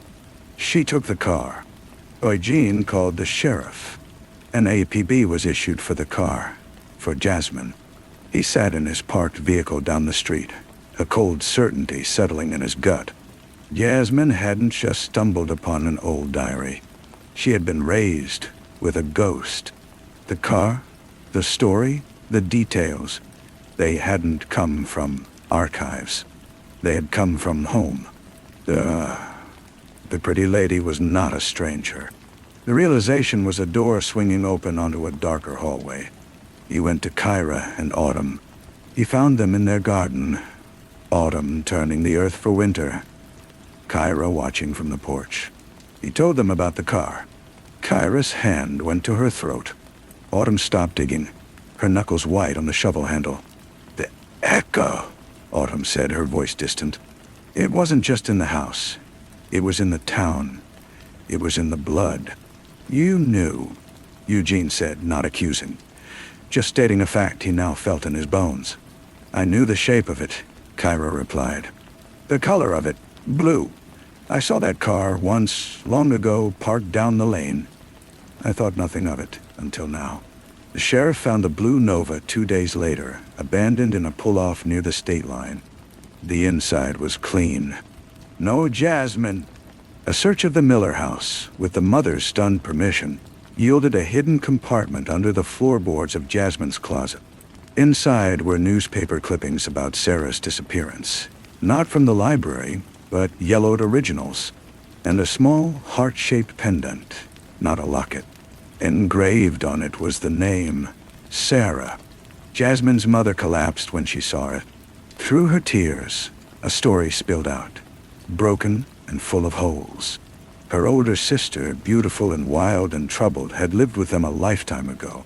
She had moved away after a bad relationship around the time the little girl went missing. She had driven a blue car. She had never spoken of it. She had died a few years later, in a far-off city, leaving only a box of her things that was shoved into the attic and forgotten. Jasmine must have found it. Eugene pieced it together under the bleak, fluorescent lights of the sheriff's office. Jasmine, a lonely, imaginative girl, discovers a terrible secret in her own attic. A secret about her own blood. The knowledge festers, twists, merges with her own desperate need to be seen. She couldn't accuse a ghost, so she found living vessels for the guilt. Kyra and Autumn, the town's ready-made witches. In crafting her lie, she had in a way confessed. She had tried to bury her family's sin by dressing it in another family's skin. Jasmine was found 3 weeks later, working at a diner 2 states over. She offered no resistance. When questioned, she said nothing about her aunt, about the car, about the pendant. She just repeated calmly, "I made it all up. I wanted attention." It was the only story she was willing to tell, the only one that left the deeper, older grave undisturbed. Eugene stood again on the courthouse steps, the first sleet of the season needling his face. The real crime would likely never see a courtroom. The evidence was circumstantial. The principal suspect long dead. Sarah's case would be quietly updated, a footnote added, and filed away again. A different kind of silence would descend. He walked to his car, the weight of the unfinished story a stone in his pocket. As he turned the key, he glanced in the rearview mirror. At the edge of the tree line, back near the old Henderson property, he saw a figure standing still. It was too far to see clearly, but the posture was familiar, the stillness absolute.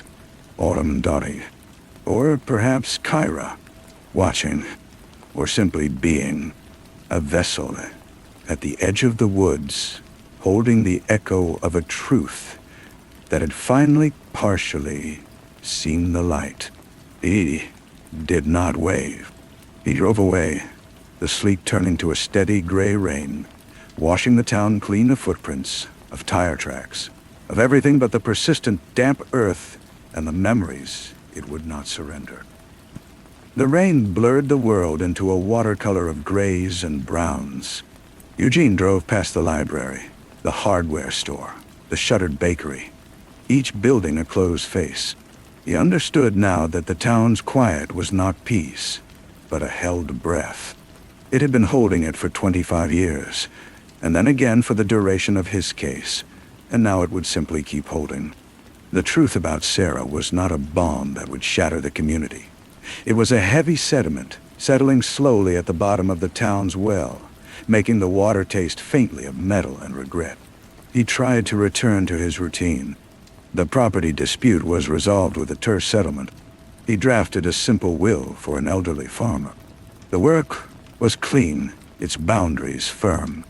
Yet his mind kept wandering to the empty, folded paper in his desk drawer. A vessel. He took it out one afternoon, holding it by the window's pale light. He thought of Jasmine choosing a living family to blame because the dead one was beyond reach. He thought of the echo in the blood, a sickness of silence passed down like a crooked heirloom. On impulse, he drove to the state archives in the city. It took hours of requests and dusty boxes, but he found the file on Sarah's disappearance. The official report was thin. The addendum about the blue car was there, a carbon copy. And then he found something else. A photograph. Paper clipped to a supplemental inventory log. It was a picture of items found in a statewide search of vehicles matching the description. Most were junk, but one item, logged from a sky blue Chevrolet Nova, impounded for parking violations in a city 200 miles away, 6 months after Sarah vanished, was listed as assorted child's clothing, 1 stuffed rabbit, white, stained. The Nova had been impounded. The owner had been cited, and then, apparently, the car had been released. The trail ended there. The owner of record was a man with a common name, now deceased. But Eugene knew. The pretty lady in the blue car had not acted alone. There had been a man, a partner, someone who had helped dispose of the car, or perhaps someone the troubled sister had been trying to protect all along. The file offered no answers, only a deeper, more chilling question. He returned to his town as evening fell. He did not go to the sheriff. What would be the point? To stir the sediment again? To hint at shadows that could never be conclusively dragged into the light? The law required proof, not echoes. He felt a profound exhaustion, a weariness of the hunt. He had gone looking for a monster under one bed and found a nest of them, some under beds, some in attics. Some long since turned to dust, but leaving their poison in the soil. He parked outside his office, but did not go in. Instead, he walked. The rain had stopped, leaving the streets slick and reflective. His feet carried him without conscious direction until he found himself on the overgrown lane leading to the Henderson house. A single light burned in an upstairs window. A vigil, or just a lamp. He stood at the edge of the property, the wild grass wet against his trousers. The house was a silhouette against the bruised sky. He thought of autumn as a child, hearing the walls whisper. He thought of Kyra, building a life on top of a haunted foundation. They had been rooms for a memory that was not even theirs. They had been chosen as vessels because they were strange and solitary and would not be believed. And in a terrible way, Jasmine had believed her own story. Because, on some level, she knew the guilt was real. She just could not bear for it to be her own. The front door of the house opened. A figure stepped onto the porch, not coming forward, just standing in the rectangle of yellow light. It was Kyra. She did not call out. She simply stood, a sentinel. After a moment, she lifted a hand, not in greeting, but in a slow, deliberate gesture of acknowledgement. She saw him standing in the dark. She knew why he was there. Then she turned and went inside, closing the door softly. Eugene walked back to his car. The folded paper was still in his coat pocket. He took it out, and in the dim glow of the dashboard lights, he carefully unfolded it once more. He smoothed it flat on his knee. Then from his briefcase, he took a pen. He did not write a name or a date. He did not write a question. He simply drew a small, simple shape. A heart. Not locket-shaped, but plain. Like a pendant. He refolded the paper along its original creases, the heart hidden inside. The next morning, he would leave it in the Historical Society's donation box, anonymously. Let it be found someday by someone else sifting through the past. A vessel passed on. His part was over. He started the engine and drove home, the headlights cutting twin tunnels through the dark, leaving the house and its watchers, the town and its secrets behind in the swallowing night. The story was not closed. It was just his turn to carry the silence. The silence in his own house was different. It was the silence of a place that held only his own echoes, the mundane ghosts of solitary meals and late-night reading. For a few days, he managed to believe he had passed the silence on, that the folded paper with its hidden heart was a kind of exorcism. But the chill on his neck returned, not in the library, but in the supermarket, staring at a display of lavender-scented soap. The scent was cheap and cloying, but it was enough. He began to notice the blue cars. Not the classic Novus, but any blue car. A hatchback, a sedan, a minivan. His eye would track it, his pulse giving a little jump before his mind caught up. He knew it was irrational. The habit of suspicion, once learned, was hard to unlearn. It was an echo of his own. A month after the case closed, the sheriff called him. Jasmine had changed her plea. She was no longer maintaining her story of pure fabrication. Through her lawyer, she had offered a conditional statement.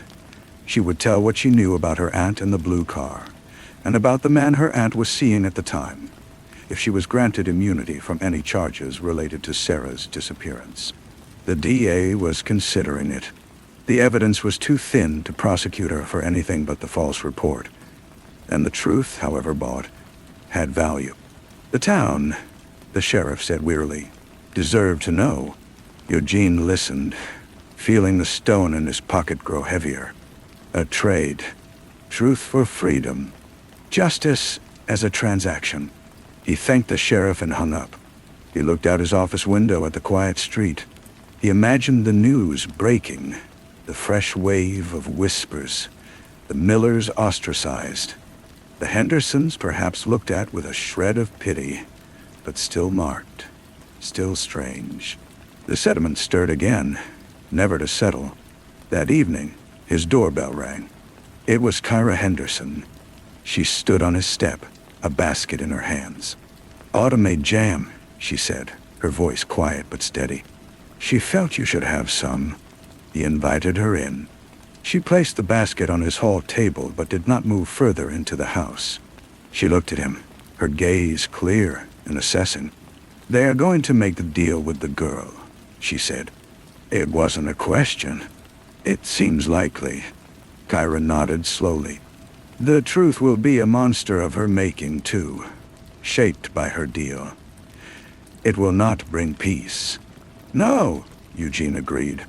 "It won't." "We are moving," Kyra said. "Autumn has a position at a university library on the coast. The house is sold, the echoes. We will take some with us, but we will leave the walls behind. Eugene felt a surprising pang of loss. They had been fixed points in the chaos, the unjustly accused. Their departure felt like an amputation of something from the town, even if that something had been a wound. "I'm sorry," he said, and the words encompassed everything. "Don't be," Kyra said. She offered a faint, sad smile. "You looked into the well. You did not look away. That is a rare thing." She turned to go, then paused. "The paper you left at the Historical Society. The archivist is a friend of Autumn's. She showed it to her." Eugene said nothing, his face warm. "It was a kind thing," Kyra said.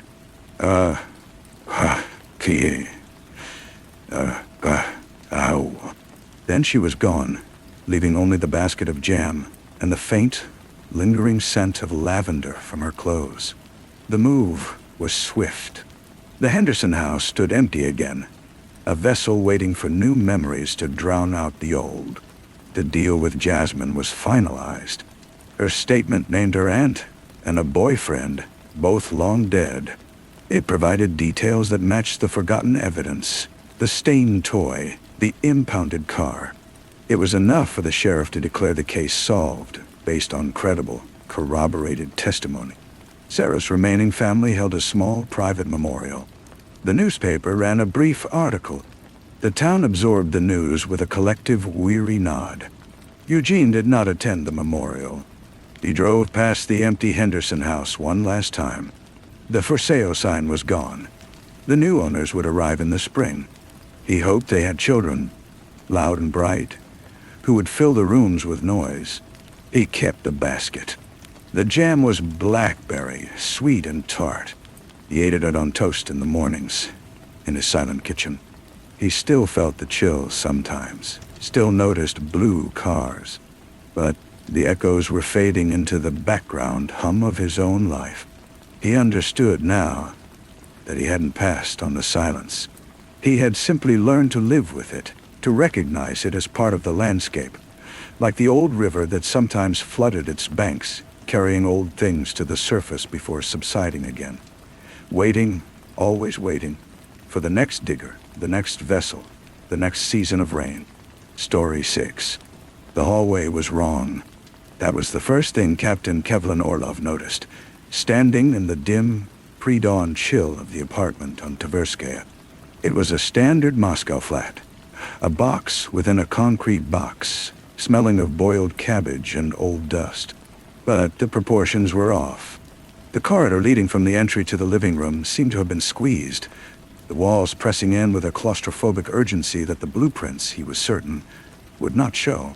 It felt like walking into a throat. The ceiling was too low, or perhaps the floor was too high. A subtle, nauseating miscalculation that made the space feel like a poorly remembered dream of itself. Someone had done something here. Not recently. Long ago. Maybe from house. They had built a secret into the bones of the place. Orlov was a large man, built like a retired wrestler, with a face that seemed carved from the same gray granite as the city's older monuments. His eyes, a pale, watery blue, mist little. He had been summoned from a shallow, vodka-haunted sleep because of the bodies in Gorky Park. But this was the first crime scene. The first of the three. The forensic team moved around him like ghosts in their white suits, their flashlights painting brief, shocking portraits of domestic decay. He ignored them, focusing on the wrongness of the hallway. It whispered of hidden things. The call about the park had come in 2 hours earlier. 3 bodies, arranged with a terrible formality on a bench overlooking the frozen skeletal outline of the New Year's ice rink. They were men, or had been, mutilated. Specific surgical removals. Not the work of animals, and too precise for casual brutality. Their identities were absent. No wallets, no phones, the labels cut from their clothing. They were ghosts in expensive foreign-made wool coats. And now, this apartment. The home of one of them, a tentative match through a fingerprint lifted from a hand that had, mercifully, been left intact. Orlov's superior, Deputy Director Ernesto Vasco, had given the order with a voice like gravel shifting in a tin can. Find out who they are, Orlov, but find out quietly, cleanly. This is a sensitive moment. Vasco was a creature of the new old Russia, a man whose loyalty was to the permanence of power, not to its current occupant. His corruption was not a flaw, but an operating system, polished and efficient. The investigation began in the wrong hallway. In the living room, the forensic photographer's flash illuminated a life of muted luxury. Scandinavian furniture, a shelf of German philosophy books, a state-of-the-art sound system, no personal photographs, a single clean coffee cup in the sink. It was the apartment of a man who was passing through, a carefully constructed stage set.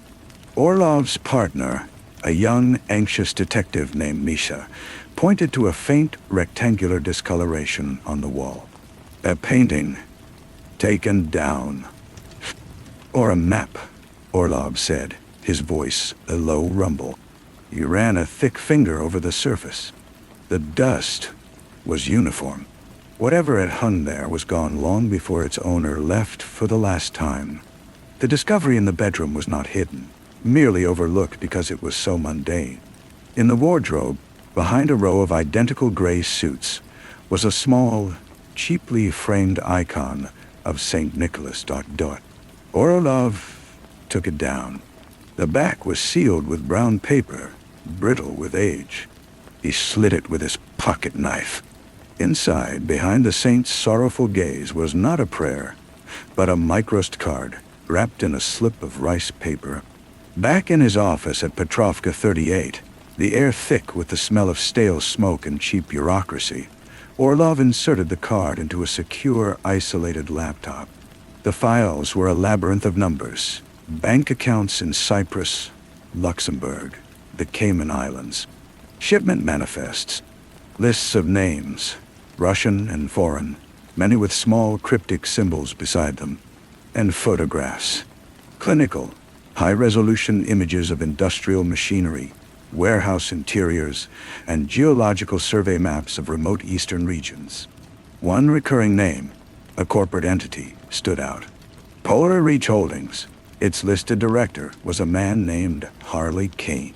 Harley Kane received Orlov in his office atop a steel and glass tower in Moscow City, the financial district that rose from the riverbank like a cluster of frozen rockets. The view was a panoramic tyranny, reducing the ancient city to a model railway layout. Kane was English, in his 50s, with the lean, tanned fitness of a man who solved problems on sailing yachts or in private gyms. His suit cost more than Orlov's annual salary, His handshake was dry and firm, his smile a practiced instrument of concession. "A terrible business, Captain," Kane said, gesturing to a chair that seemed designed to make its occupant feel small. "Those poor men. I read about it in the briefs. But I'm afraid I can't help you. Polar Reach has many contractors, many associates. I don't personally know every employee." There. Orlov placed a photograph of one of the dead men on the vast, empty desk. The man's face in life had been sharp and intelligent. He had a key to a private elevator in this building. The log shows he visited this floor 11 times in the last 2 months. Kane's smile did not falter, but it cooled, like the sun dipping behind a cloud. "Security's not my department. A mistake, surely." He leaned forward, his voice dropping to a confidential murmur. "Captain, you seem a practical man. Moscow is a complex machine. Some gears are meant to turn unseen, for the good of the machine. Poking at them can cause breakdowns, and the mechanics do not like breakdowns." The threat was velvet-wrapped, but Orlov felt its weight. He left the tower feeling the eyes of the city upon him, the countless lenses of its surveillance apparatus tracking his progress like a bug on a glass slide. The sense of being in a vast, controlled experiment was constant, a low hum beneath the noise of traffic. The second break came from the woman. She appeared at the precinct 2 days later, a silhouette against the grimy window light. She gave her name as Faith Petrova.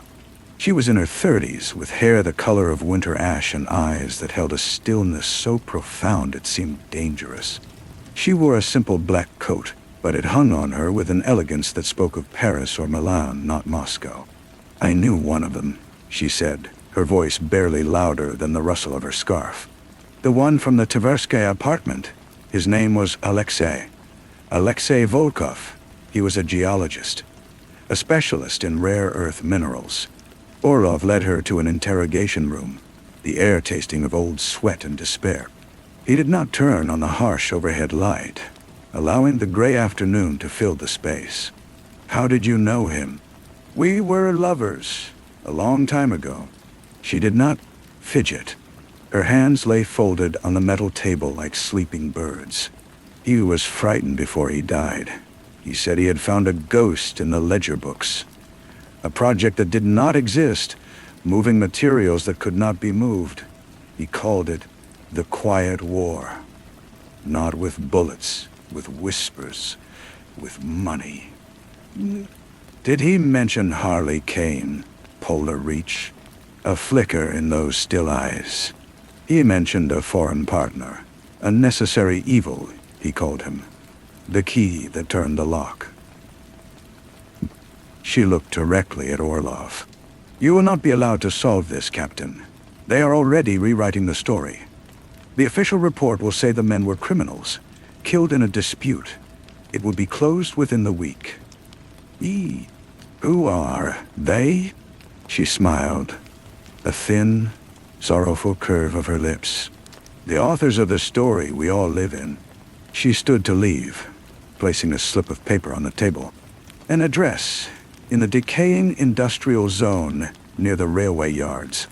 He kept a second place. A Zakladka, a dead drop. He was a careful man. Was. Dasha." The address led to a derelict printing works, a cathedral of rust and shattered windows.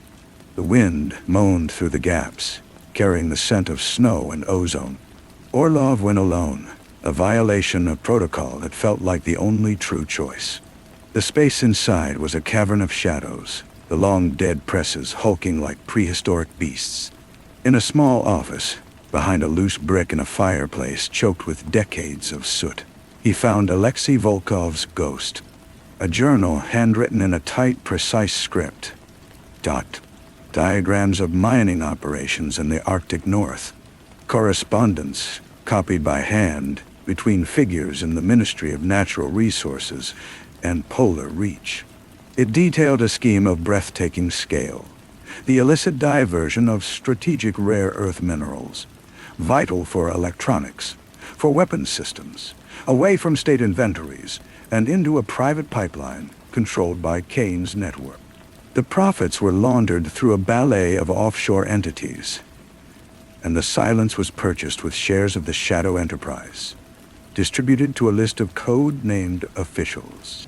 The 3 dead men were not victims of a random crime. They were accountants, geologists, logisticians. They were the conscience of the operation, the ones who had looked too closely at the numbers, who had questioned the ghost in the ledger. They had been silenced, and their mutilations were a message, a brutal punctuation mark in a sentence of corruption. Orlov's hands were numb with cold as he read. The journal was a bomb. It named no one directly at the very top, but it provided a map that led to the doorstep of power. He heard a sound, a soft crunch of grit underfoot in the vast space outside the office. He snapped off his flashlight, plunging himself into absolute blackness. He heard breathing, not his own. The smell of expensive cologne cut through the dust. Harley Kane. I underestimated you, Captain. Kane's voice echoed softly in the dark. Faith said you were a bulldog. I should have listened. She works for you.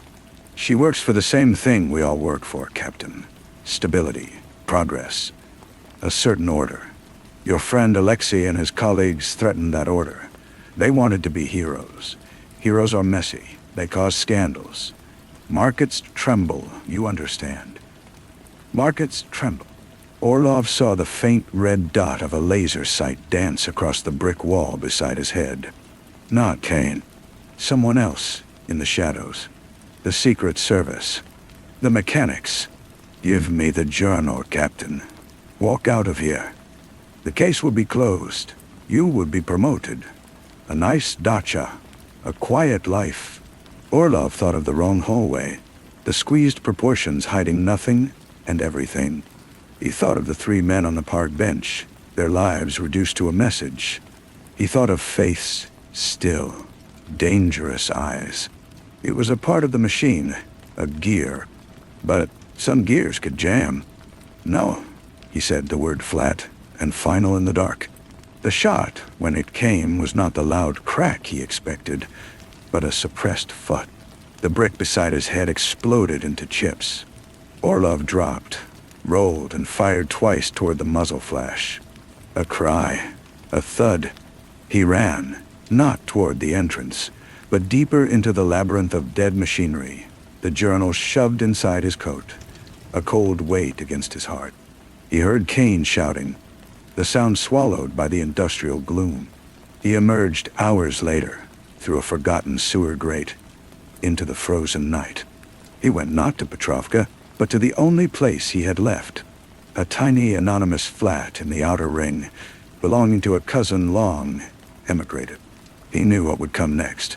The official closure was announced the following day. The 3 victims were named as members of a transnational smuggling ring, killed in a deal gone wrong. Their high-ranking accomplices within the government were under investigation.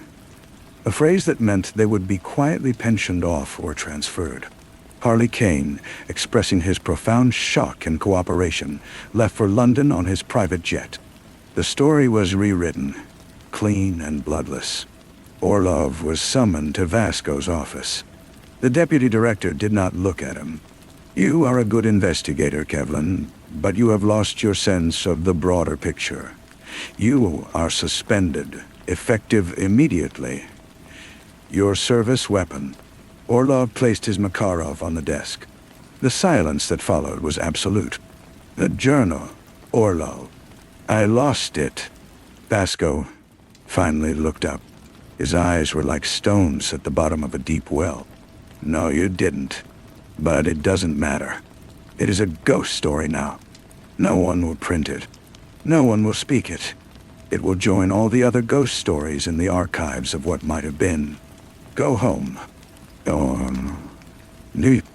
Orlov did not go home. He went to a small, discreet cafe near the Patriarch's Ponds. Faith was waiting at a corner table. She saw his face and knew. It's over, he said, sinking into the chair. For you, she replied. She pushed a small, sealed envelope across the table. "It is not over for me, or for them." He opened it. Inside were 2 passports. Canadian. His photograph. A new name. And a ticket for a flight to Helsinki, leaving that night. "Why?" "Because you saw the wrong hallway," she said simply. "Most people just walk down it. You stopped. You noticed. That is a rare thing. A dangerous thing. They will not stop looking for you now. The journal is already on its way to people who can use it slowly, carefully. A whisper, not a shout. But you are a liability and an asset. Go." He studied her face. This mysterious woman who was both suspect and ally. A gear and a different, hidden machine. "Who do you work for?" She smiled her thin, sorrowful smile. "For the ghost in the ledger, Captain. For all the ghosts." He left Moscow as the snow began to fall again. A thick, silent blanket intent on covering everything.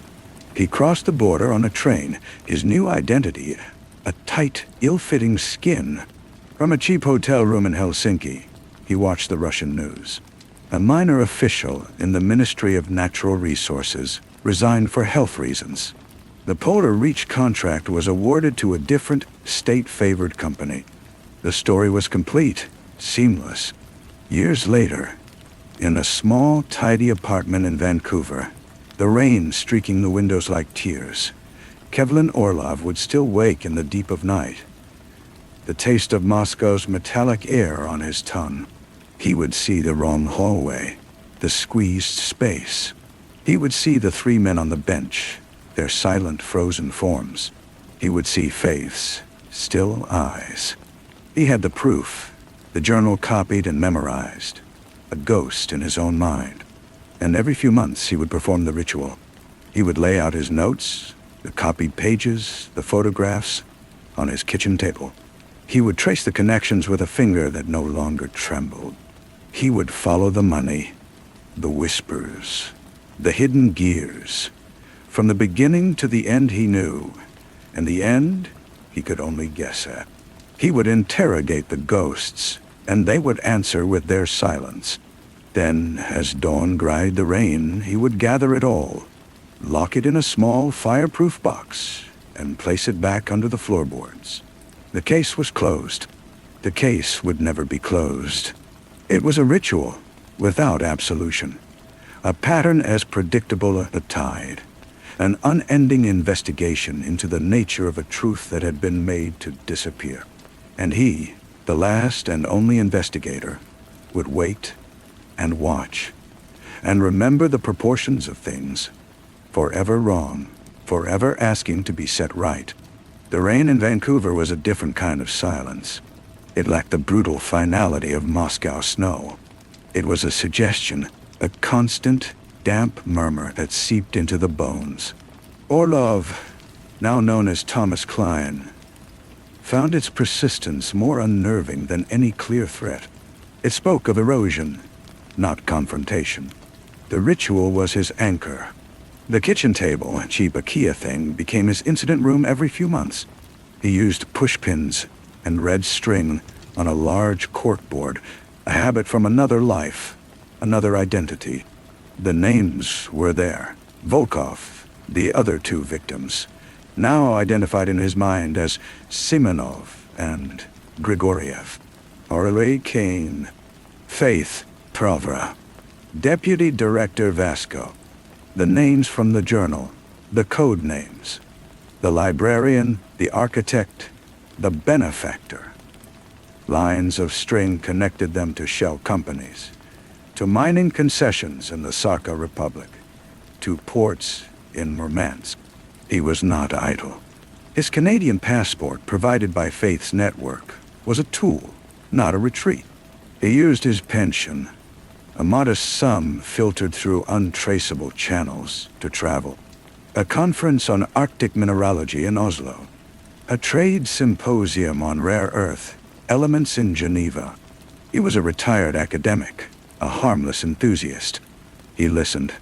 He collected business cards, brochures, the casual boasts of executives over weak coffee. Polar Reach had rebranded, emerged as North Star Geotechnical. The players had shifted, but the game felt the same. The whispers had a familiar cadence. He saw her once, in Geneva. She was crossing the lobby of the Hotel President Wilson, her winter ash hair now styled shorter, sharper. She wore a tailored suit, deep blue, and was speaking intently to a man Orlov recognized from Interpol circulars, a Belgian facilitator of conflict minerals. Faith did not glance his way, but as she passed his chair, a folded slip of paper, like the one from years before, fluttered from her portfolio and landed at his feet. It contained a single line typed, "The ledger is hungry. It requires new entries," and a website address, a string of numbers and letters ending in onion. He accessed it that night from a public library, using an anonymizing browser. It was a ghost of a site, a blank page with a simple upload field and a counter. The counter ticked upwards as he watched, 147, 148, 149. Each number, he understood, was a document, a piece of evidence, a whisper added to the chorus, a distributed, crowd-sourced indictment. He had no document to upload, only his memory, his map of strings and pins. But he understood his role now. He was not just preserving the story. He was a curator of its patterns. His ritual had purpose. 3 weeks later, the rain still falling, a different kind of message arrived. A plain envelope hand-delivered to his apartment building slipped under his door. No stamp.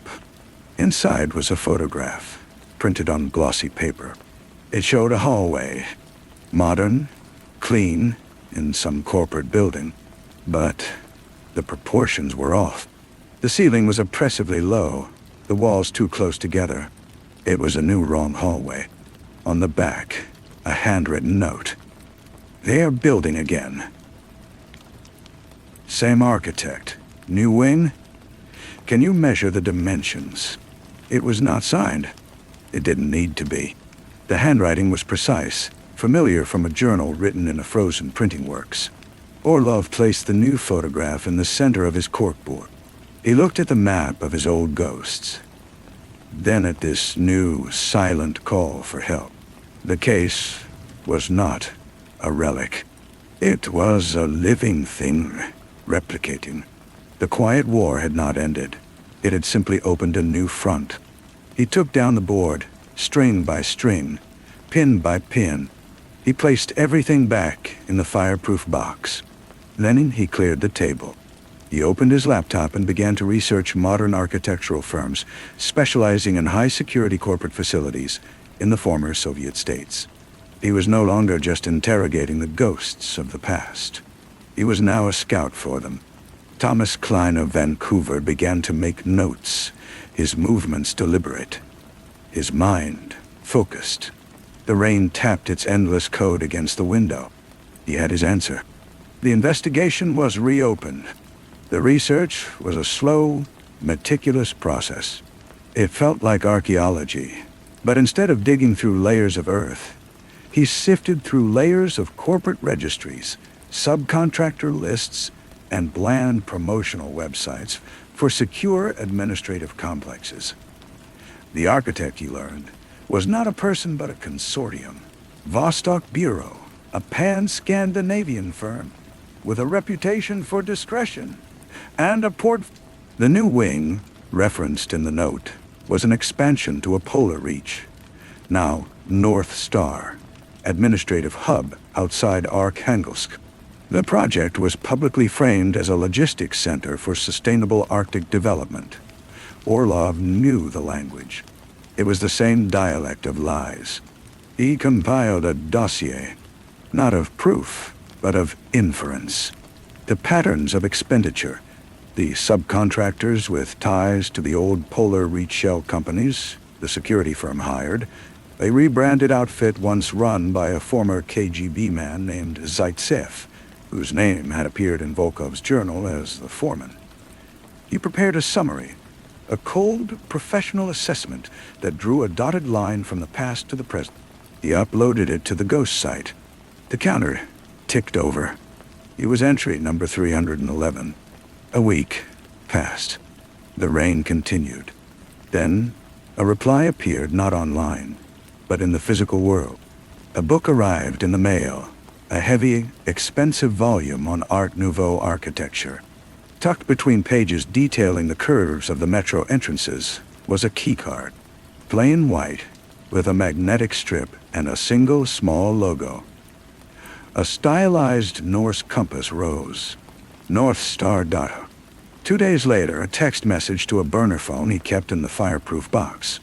A flight number, a date, a time, and an address in Arkhangelsk. Not for the new wing, but for a warehouse district near the port. The message ended with 3 words. Measure it yourself. Orlov sat in his quiet apartment, the keycard cool in his hand. He looked at the rain-blurred lights of the city that was not his home. He thought of the dacha he had been promised, the quiet life. That was the other ghost. The life he might have had. It held no appeal. The wrong hallway was a summons he could not ignore. He packed a single bag. Not for a retired academic, but for a ghost himself. Practical clothes, a small, powerful flashlight, a digital camera with a measuring function, the keycard, and the burner phone.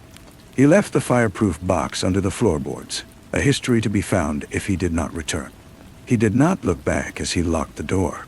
The flight to Helsinki was the first leg, a reverse of his escape years before.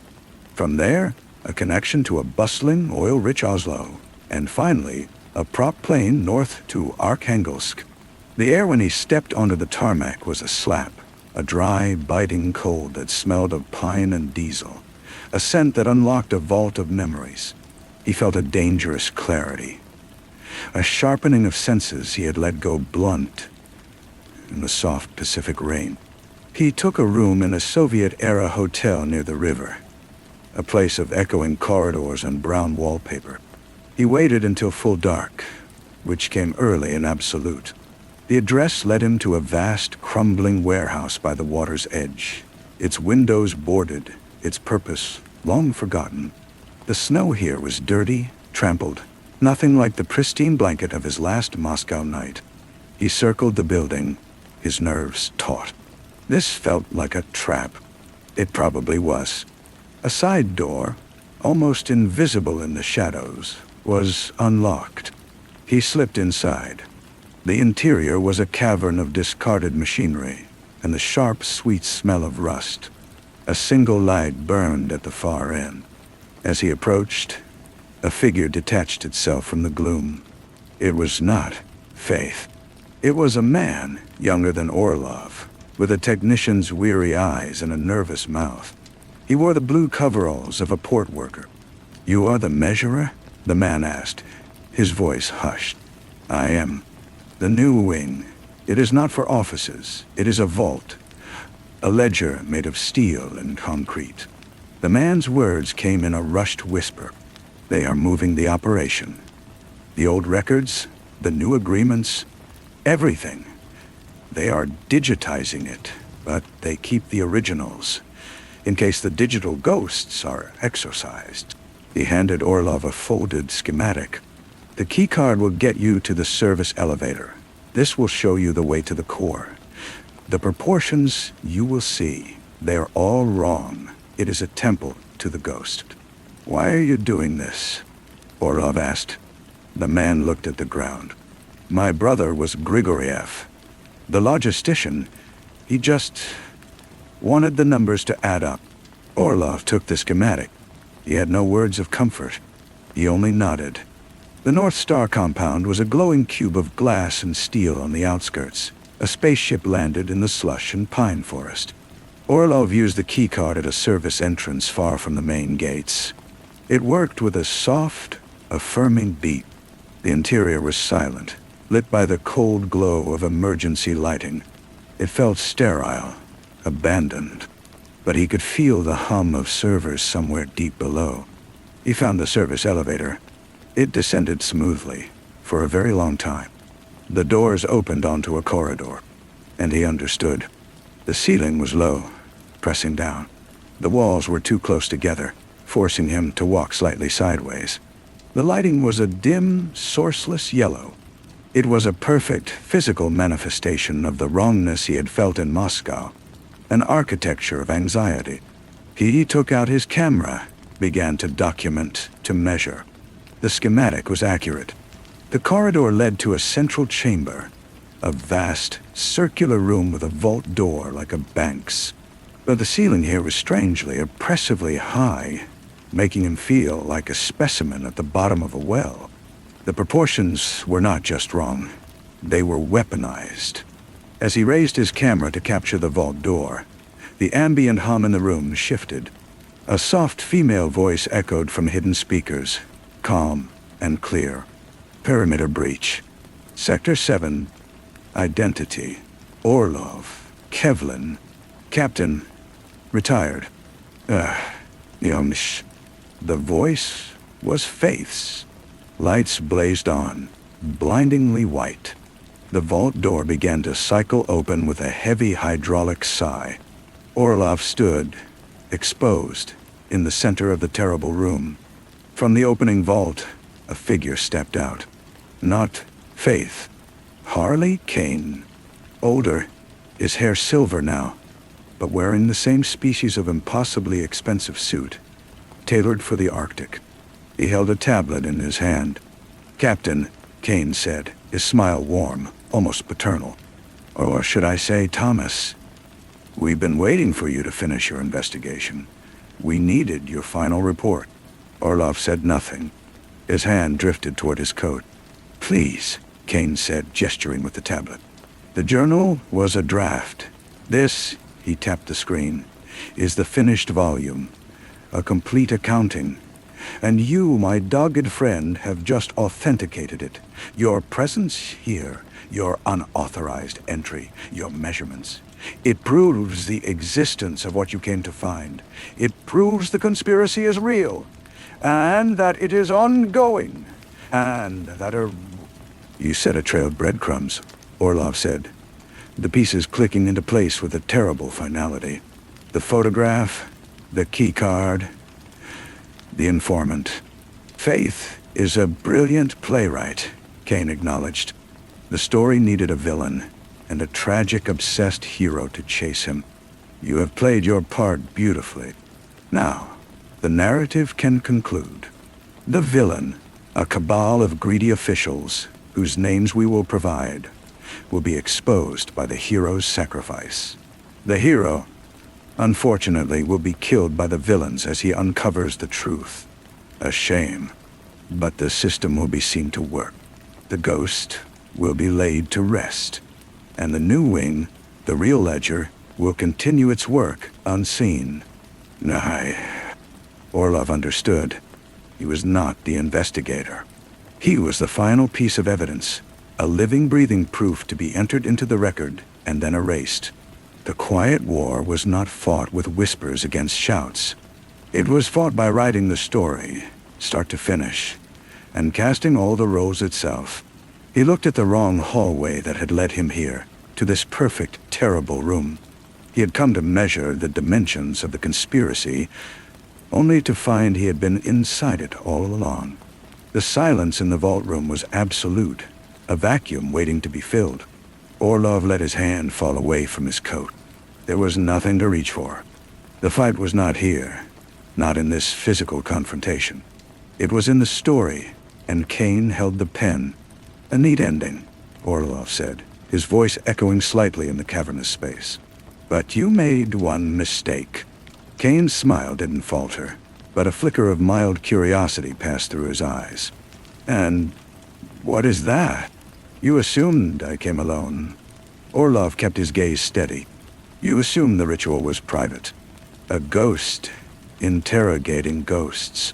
But, by definition, is something that cannot be contained. It is a memory that persists." Kane chuckled, a dry, patronizing sound. Poetic. But the security sweep showed you were the only life form in this sector. Your little website, we've owned it for months. We are the ledger, Captain. We ingest whispers. We turn them into silence. Orlov nodded slowly, as if conceding the point. He took a small step forward, his boots quiet on the polished concrete. You own the website. You own the story. You own this room. But you don't own the pattern. He tapped his own temple. I am not entry number 311. I am the index. And an index was mailed in pieces a long time ago. For the first time, Kane's certainty seemed to waver. He glanced down at his tablet, his thumb swiping. What are you talking about? The first year in Vancouver, Orlov said, his tone conversational, as if discussing the weather. I sent letters to journalists, historians, a retired judge in The Hague. Banal letters from a lonely immigrant. Recipes. Observations about the rain. Descriptions of the birds in Stanley Park. Harmless. They were never followed up on, because they contained nothing of value. Unless you knew the key. He took another step. The first letter of every third sentence. The species of bird mentioned on specific dates. The ingredients in the recipes. They spelled out coordinates, names, account numbers. A slow, patient broadcast of the ghost. A dead man's switch that wasn't a switch, but a tie. It only works if I stop sending the letters. Kane's face had gone very still. You're bluffing. A desperate man's fantasy. Am I? Orlov asked. Check your perimeter. Not for people. For signals. A burst transmission triggered by my heartbeat stopping. Or by a simple failure to enter a code on this burner phone every 48 hours. He held up the cheap device. The code was entered 12 hours ago in Helsinki. The next window closes in 36 hours. The signal won't point here. It will point to a safety deposit box in Zurich, held in the name of Thomas Klein. The box contains the key to the letters, and the letters point to the ghosts. The vault room no longer felt like a trap, but a stage, and for a moment, the roles were unclear. Kane was no longer the playwright, but a director who had discovered an actor had rewritten his lines. You're saying you've already disseminated the information, Kane stated, his voice cold. No, Orlov corrected. I've disseminated the lock. The key is my continued quiet life. You can kill the ghost, Mr. Kane, but you cannot kill the pattern it has already woven into the world. The story you want to write requires my heroic, tragic death. That death will unlock the very truth you want to bury. The only way to keep it buried is to let me walk out of here. To let Kane stared at him, his mind visibly working, recalculating the narrative. The clean ending was now messy, fraught with uncontrollable variables. He could still kill Orlov, but it would no longer be a conclusion. It would be a detonation. The speakers crackled. Faith's voice returned, calm, analytical. He's telling the truth about the Zurich box. The pattern of letters checks out. We've just decrypted the methodology. It's elegant. Kane's jaw tightened. He looked from Orlov to the open vault, to the schematic of his perfect hidden ledger. The ghost in the machine had become a virus in the story.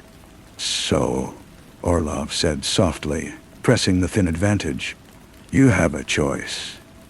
Write your ending with a corpse, and guarantee a scandal that even you can't fully control. Or change the script. Let the obsessed hero live, a broken, silent man in a distant city, and your narrative of a contained, defeated conspiracy remains intact. The ghost in the ledger stays a ghost, and I go back. The silence stretched, filled only by the faint hum of the servers deep within the vault. Kane finally let out a long, slow breath, a man seeing a cherished plan dissolve. He gave a small, almost imperceptible nod. "Escort him out," Kane said to the empty air. "To the border. See that he makes his flight." Two security men appeared from the shadows of the wrong hallway. They did not touch him, only gestured. Orlov turned, his heart a hammer in his chest, and walked back into the claustrophobic corridor. He did not look back at Kane, at the vault, at the temple of the ledger. He was driven in a silent van to the airport, put on a flight to Helsinki, and then to Vancouver. He returned to his apartment. The rain was still falling. He went to the kitchen, pried up the floorboard, and retrieved the fireproof box. He opened it. Inside, atop his notes, was a single, unmarked envelope. He had placed it there before he left. It contained one sheet of paper with the words, "There is no Zurich box. There are no letters. The birds were just birds." He struck a match and burned the paper in the sink, washing the ashes down the drain. Then he placed the new photograph of the wrong hallway into the box, closed the lid, and returned it to its hiding place. He had measured the dimensions of his enemy and found they were built on the fear of exposure. He had weaponized their own narrative against them. The ritual would continue.